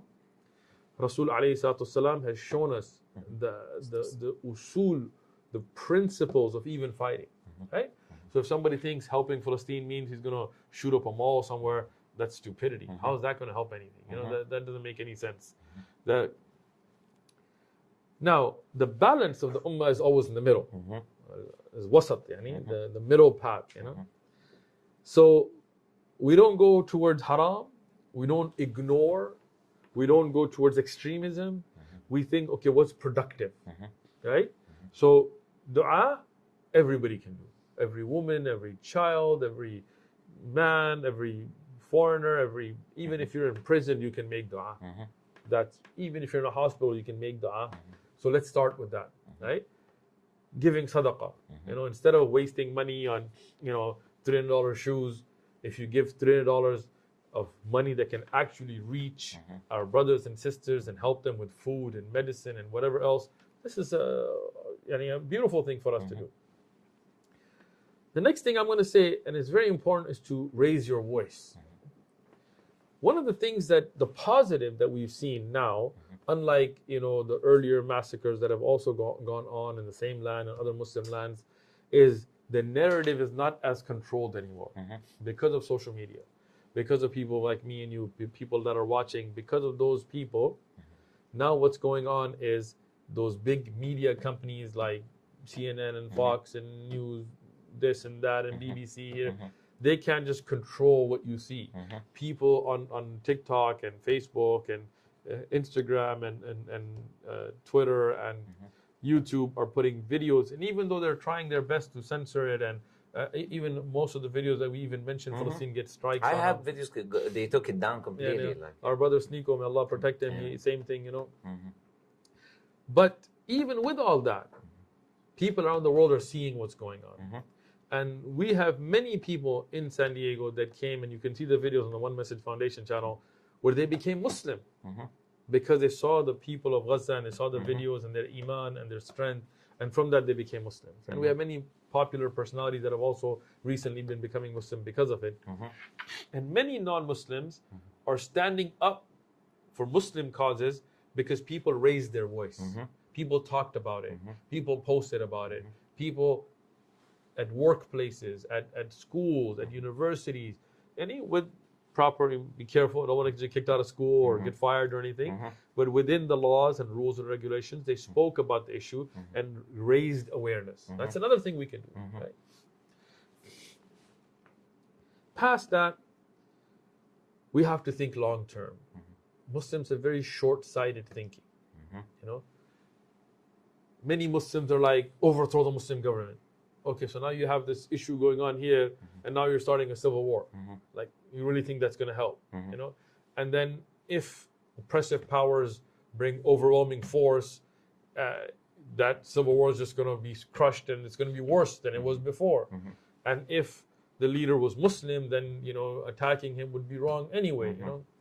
So even if in a situation the leader was a kafir, I mean, he did something, but then you caused more harm in the ummah again, right? So, so think long term, right? Think, okay, how can we start educating the ummah? How can we start uniting the ummah on this subject? How can we start influencing our well-known representatives and leaders by showing them what's going on and advising them privately and in loving ways that can then change the course of a country's decisions? And it can happen. But we need to do it with hikmah, with wisdom, right? Long-term planning. Like I said, you know, I'm sick of people sitting around just complaining, sitting on their couch at home, and, you know, this king, he hasn't done it, and this, what are you doing? Do something yourself. You drink alcohol, give that up. You cheat, give that up for Palestine. You know, you don't make 5 times salah, let's start with that. You know, do something yourself. You know, you haven't talked to your neighbors about it, go and talk to them. You know, go and talk to the governor of your place and say, hey, you know what, I love you, I want good for you and for our country, and hey, for our future, why don't we unite with our other neighboring place that we've been warring with and stand up together for Palestine? You know? Like, these are things that can have a long-term effect to fix the situation. And I want to mention something here, which is this idea that now people are supporting disbelievers because they talk about Palestine, even though the same disbelievers justify the killing of Muslims in other lands because they mention some words, they talk, while in actions we don't see anything. The only action we've seen in the past years is slaughtering Muslims who are Sunnis. So you got Muslims now because of the emotionality, right, and the drive and this and that. Oh, Palestine, okay, someone talked about it, I'm going to support it. What he did in his past, I don't care. What he did or what they're doing right now. Or what they're doing in the moment. I don't care. It's just, as long as he's supporting Palestine, he talked. Other people are not talking, so I'm going to support him. So what about this? It's a very short-sighted vision again, right? We look at the Muslims that were innocent, children, women, families that were killed in Syria. Chemical weapons were used, you know, and certain millions we're talking. Millions, and over many years, and Iran and other countries were involved in it. They sent soldiers and snipers, and there's videos where they're speaking Farsi and sniping off little children. How do we forget, you know, the wars in Yemen, and again, you know, whoever's to blame or whatever, I'm not even discussing that, but these wars in Iraq, for example, and the killing of the people of Islam, and in Lebanon with the Hizb Shaitan that's out there and so on. has killed more Muslims than what we're seeing in Gaza. You know, and that harm is still going on. I mean, there's still people being killed, right? So these are things that short-sighted people don't envision. Our unity has to be on aqeedah, on belief, first and foremost, right? Maybe a leader is scared, or, you know, I mean, maybe they have some reservations. Maybe they don't think that it's wisest to speak in the way that would then harm the greater Muslim community. Whether we agree with that or not, but to revolt against that and to support somebody who's not really doing anything, right? I mean, like Iran, they have a whole military. I mean, if they really wanted, they could go at it, right? Like, you know, Iraq, Lebanon, like, you know, it's just shoot a couple of rockets here and there, shoot a couple of fires, send some news release, and then it just makes a show. You know? And people are emotional. So they would say, "Oh, look, they're actually doing something. They're actually throwing rocks. Right. Actually." But what is it doing? Right? What is the effect? What is the change? Are they really taking it on as a mission? No, right? And all of it's self-interest. You know, it's about self-interest. It's about diverting your own audience from the misery that's going on in your own country, or trying to win popular support. Otherwise, you know, even if you look at a lot of the, anyway, you know, countries that talk a lot, in actuality, they have business ties. You know, I mean, many countries like Turkey and others, they have very strong business ties with us, right? So I mean, a lot of times it's talk, but there's no action with it anyway. But people love just to hear that talk, and then they forget about shirk and kufr and dhulm on the Muslims in those countries just for that, right? I really think people need to take a long-term approach on the issues. You know, let's say we want to unite. Well, what are we going to unite upon? We can't unite with shirk. We can't unite with somebody saying Ya Ali, you know, instead of Ya Allah when they need help, right? We have to say, okay, let's say the Quran, let's say the Sunnah, let's say how do we make dua to only Allah, not anybody. Let's take these major points, start uniting, right? That's very important.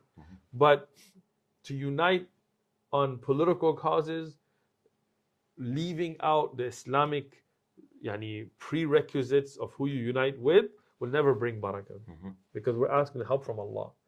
And the wala wal bara is a core concept of how we unite and show alliance to, and how do we disassociate ourselves. And aqeedah is the first aspect of it, and we're losing that because people are stuck on you know, emotional charge because of watching videos on TikTok and this, and they see these videos and they see somebody use that. You know, I'll give you a simpler example. We American Muslims, Biden, when he was running, he used hadith. He actually quoted hadith in his campaigns. And he even said inshallah in the presidential debate. Yeah, I've seen that inshallah one, right? And everybody went crazy. Oh my God, he said inshallah. Oh, he's going to be great for Muslims. They voted for him. What did he do for Muslims? You know, subhanallah, he's, I mean, in this issue, he is, I mean, both sides are standing but on that, but he's been very firmly against Muslims. He put trans in high positions, didn't give Muslims anything. So emotional responses should not be. We have to have credo, well thought out responses in these matters. We need to do things that will actually help the people of Palestine, of Gaza, and long term. And as I mentioned, the different levels of what we can do, focus on that, but never compromise on aqeedah. Because whatever who you unite with, whatever you do that doesn't please Allah Azza wa Jal is never going to result in victory. Exactly. It's just going to result in the opposite.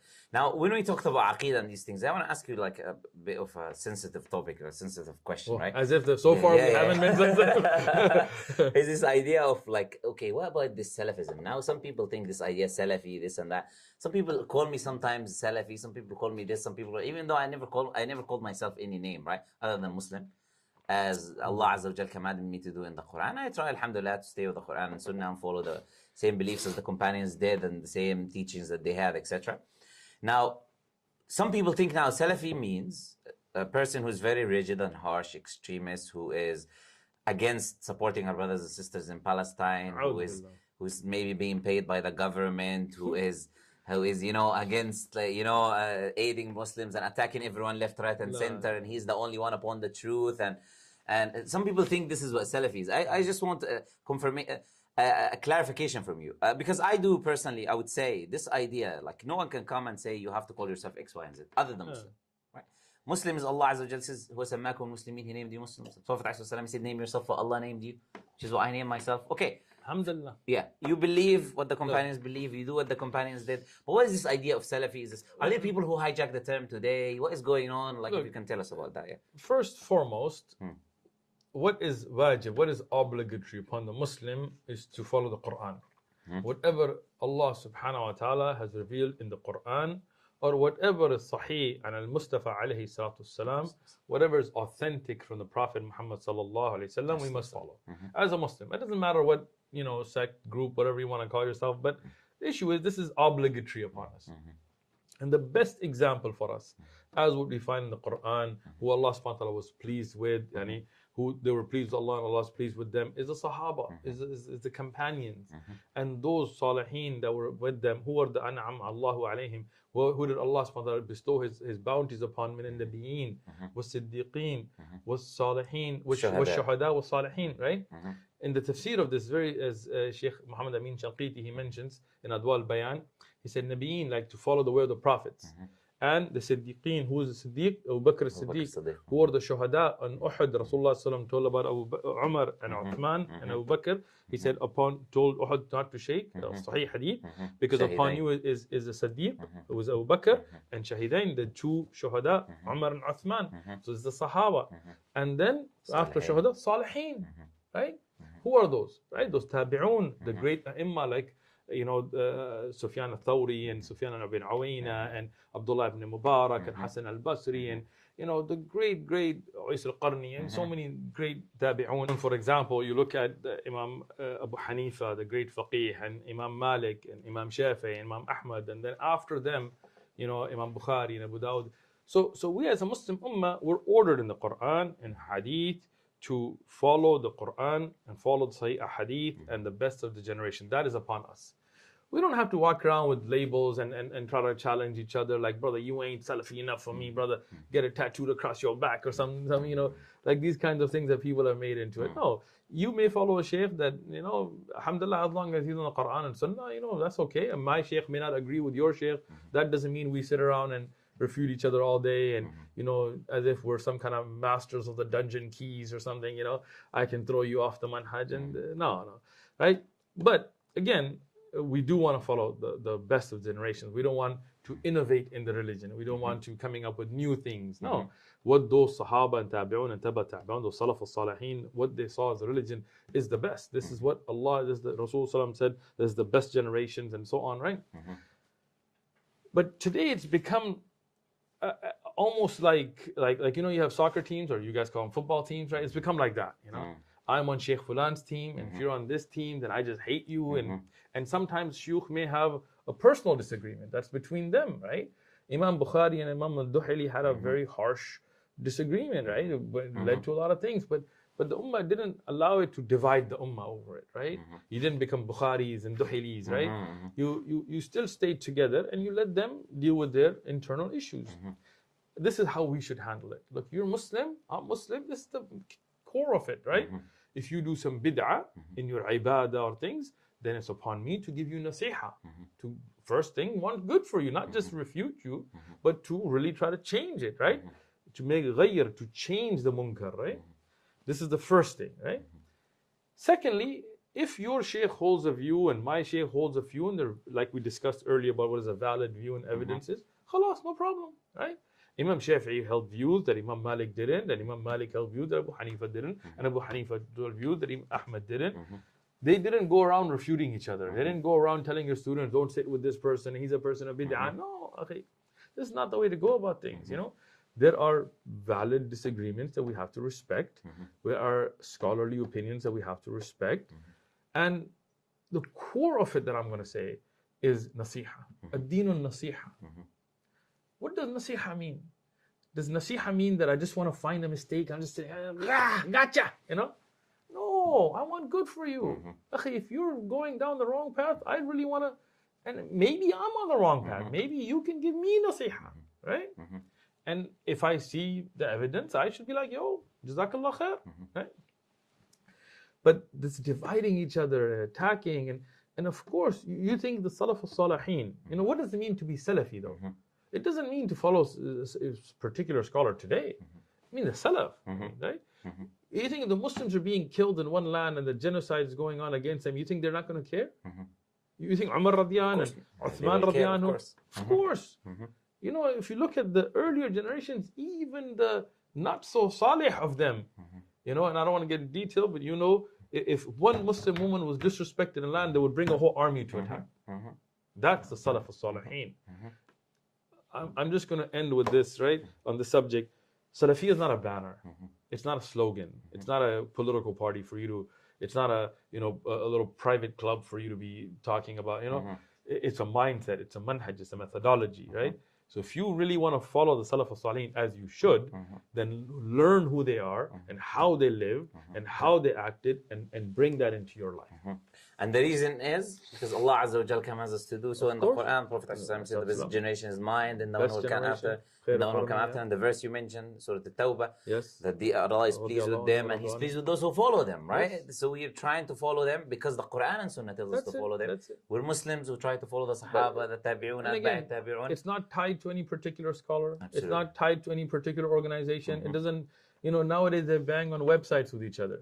Which website do you go to? Which YouTube channel do you follow? This is ridiculous. Dividing the ummah on these things those who want to follow the Salaf al-Salihin should be the most compassionate and caring about the Muslim ummah in Kashmir, in Chechnya, in Russia, in every part of the Muslim world. We should follow them in their akhlaq, in their mannerisms, in their zuhud, in their not loving the dunya. Like that is truly following them. And no doubt in Aqeedah, there is a very clear Islamic belief. And whether you call it following the Athar or following the Athari or at times we're called the Hanabila, whatever. That's not the point. The point is what do you follow? Do you say the Quran comes first, Hadith comes with it, Salaf al-Salihin's understanding, or do you say a later innovated way is better?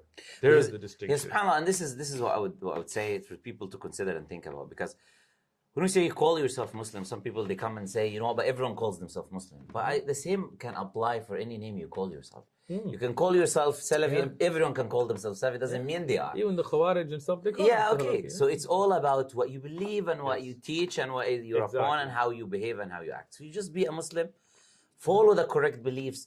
If you want to use names, that's why they started using this name Hanbali later on for a specific group, so they can say this is just Imam Ahmad's belief. Yes. It's not everyone's belief, right? Yes. So it was a way to distinguish, okay, we follow this Imam, you follow that Imam.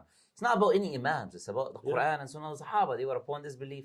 The Hanabila, why were they associated with the Athari creed? Because they were the forefront of defending it, right? If you look at Al-Barbahari, and it was early on, and of course later with Ibn Taymiyyah, Ibn al-Qayyim, and Shaykh al-Islam, and then others, Imma like Muhammad al-Wahhab and others later. It's not about the individual. Like, that's why I never tie it to an individual. It's all about what do they represent, what did they defend, and that is what you have to be upon.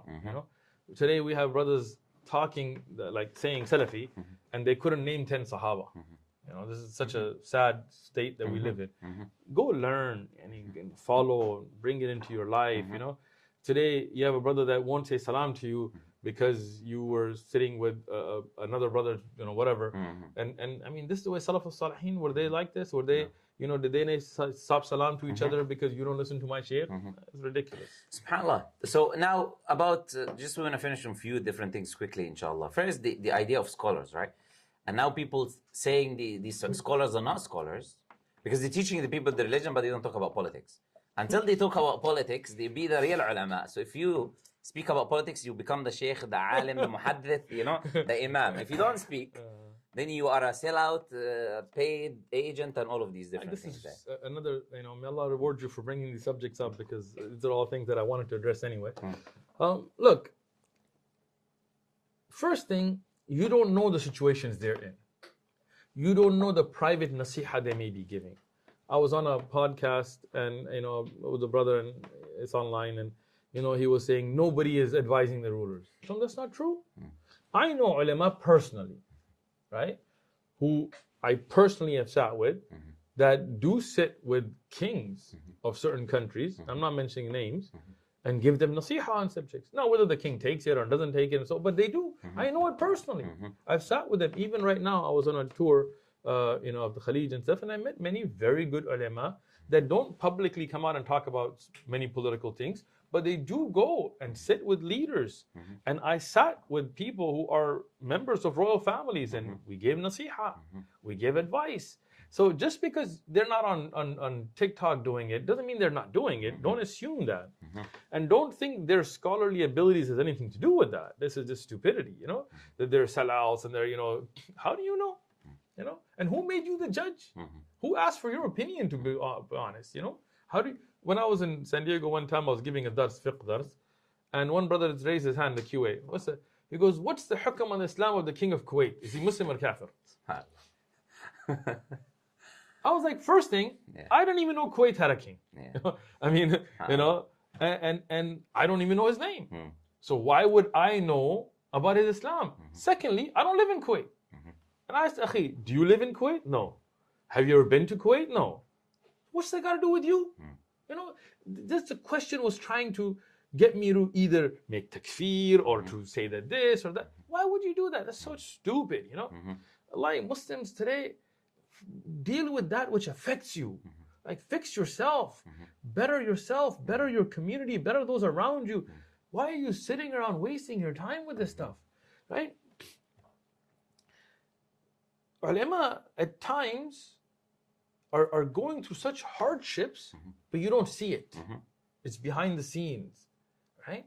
And they're standing firm, but they're not doing it for show. They're not doing it for media presence, so you don't know it. So that's not your job to go and judge them. Rather, those that, have that level of knowledge and are benefiting the people and have written books and teaching, and those are the ulama and shuyukh, and make dua for them. And whatever is between them and Allah, leave it between them and Allah. Allah will not ask you about them. Allah will ask you about you. Worry about yourself. Yeah, subhanAllah. And Prophet ﷺ, he said, Man aada li waliyan faqad adhantuhu bil harb, who opposes a wali of mine, then let him prepare for war. And these ulama have spent their lives, decades. Awliya of Allah. And you see, they are the inheritors of the prophets. You're attacking the inheritance of Rasulullah sallallahu alaihi wasallam. You're attacking them because they teach people the religion. Look at how crazy this is. You're attacking him for teaching a person his deen, and you would rather someone be locked up or be this or that and not benefiting the ummah, so you can be happy over him sitting down for 60, 70 years and even supporting. Those ulama, many of them, they are advising. Yeah, absolutely. Like I said, I know this personally, right? Just because you're not seeing it doesn't mean it's not happening. And even if their advice is not listened to, it's not their fault. They're doing their best. Make dua for them. When these ulama die, that knowledge will be lost, as the hadith of Rasul alayhi salatu wasalam, and wallahi will miss it. I remember the time when Sheikh Albani and Sheikh Ibn Uthaymeen and Sheikh Ibn Baz were all alive, right? And it was a wonderful time. And now when I think back at that time, I'm so sad that we didn't benefit more from them, right? So those ulama that are still alive, instead of criticizing, and those ulama today, like we see them as untouchable names, but I remember when the same people attacked them. Today these people won't dare it, but at that time they did, because they didn't appreciate the ulama. Appreciate the ulama, benefit from them, learn from them. Anyway, Jazakallah khair. Barakallah feek. What else? And subhanAllah, there is another thing that I want to mention, which is this idea of, before we close up inshallah, this idea of accusing Muslims without proof, and this idea of calling people like traitors, like Yahud, this and the agents, without proof, without evidence, because they say something which we agree is wrong, or the idea that it was said it was wrong. We're not defending how it was said or why it was said or what was said, but this idea of accusing without evidence, this idea of takfir, right? Easy takfir, easy this and that. This is a very, very serious issue. If you say this guy and you call him a rabbi, or you call him a priest, or you call him this, or a munafiq, these are very serious. When you call somebody a rabbi who's a Muslim, you're calling him kafir, right? You call somebody a priest, you call somebody even the actual munafiq is a kafir. Sifat of nifaq is different, but actual full nifaq, he has no belief. Yes. So you're making takfir, you're calling him kafir, and if he's not kafir, that word comes down, it's going to go on back to you. It's very dangerous. Why would you want to put yourself in that? if I ask you for a fatwa, what would you do? If I ask you, if I don't know, I'll say I don't know. If I know, I'll give the answer. Like, so I mean, you're not going to give fatwa. If you give the answer, you're going to give the answer from an alim that you yourself don't give fatwa, right? I don't give fatwa, right? Absolutely. Now, takfir is the most serious fatwa. It's not fatwa on whether your wudu broke or not. It's about kufr and Islam. Why would you want to danger that? If it's between them and Allah, leave it. I'm not saying if somebody's worshipping a cross in front of you, you say, no, they're Muslim. I understand that. Like, yes, there is zahir of it, right? But something like an alim and what he said, and whether you feel that it was clear enough or not, leave those things, because there is udr. There could be a threat to their life. It could be other situations that they're looking at. You don't know. So don't get into it. And it's a very dangerous thing to, even accusations of zina, for example, if I make accusation that you made zina, na'udhu billah, and I don't have 4 witnesses, this is ifk. This is accusation. I in Sharia would be whipped for it. Imagine today, people make accusations right, left, and center, and if they don't have 4 witnesses on this, in Sharia, they could be whipped for making this accusation. People forget this. But this is very serious. We should never accuse people. Husn al-dhan, we should think good of our brothers and sisters in Islam. Control the tongue. And subhanAllah, even if someone is alim or not alim, we cannot go to the extreme of doing takfir on someone because he did a mistake. Mistake is a mistake. We'll say you're wrong. We can respond to what he says. Takfir is the job of ulama. Absolutely. It's not our job. Because there are people who speak who are not necessarily ulama, but they still speak about these issues and they get takfir. And that's a big issue. Very big issue. And this is a major sin. It's a major sin. There's a hadith where Shaykh al-Albani authenticated. He said that whoever accuses a Muslim of something he didn't do, كان حقا على Allah, it was upon Allah to make him taste from that liquid of the people of hellfire. Subhanallah. And Allah says, وَالَّذِينَ يُؤْذُونَ الْمُؤْمِنِينَ وَالْمُؤْمِنَاتِ بِغَيْرِ مَا اكْتَسَبُوا فَقَدْ احْتَمَلُوا بُهْتَانًا وَإِثْمًا. It's a great sin. This is a major sin. So may Allah Azza wa Jal, inshallah, give us all guidance and give us forgiveness. Ameen. And give you barakah for attending, and inshallah touching on these topics. Wallah, it's been my pleasure, and we ask Allah to put benefit, inshallah. Ameen. And not to be the last meeting, inshallah. We'll have more in the future. Inshallah. May Allah protect you and protect the da'wah that you're Make sure doing. to check the Sheikh's channel out and the brothers behind the scene, brothers from One True Message Foundation. Make sure to check them out as well. Jazakumullah. Barakallah feekum. Jazakumullah.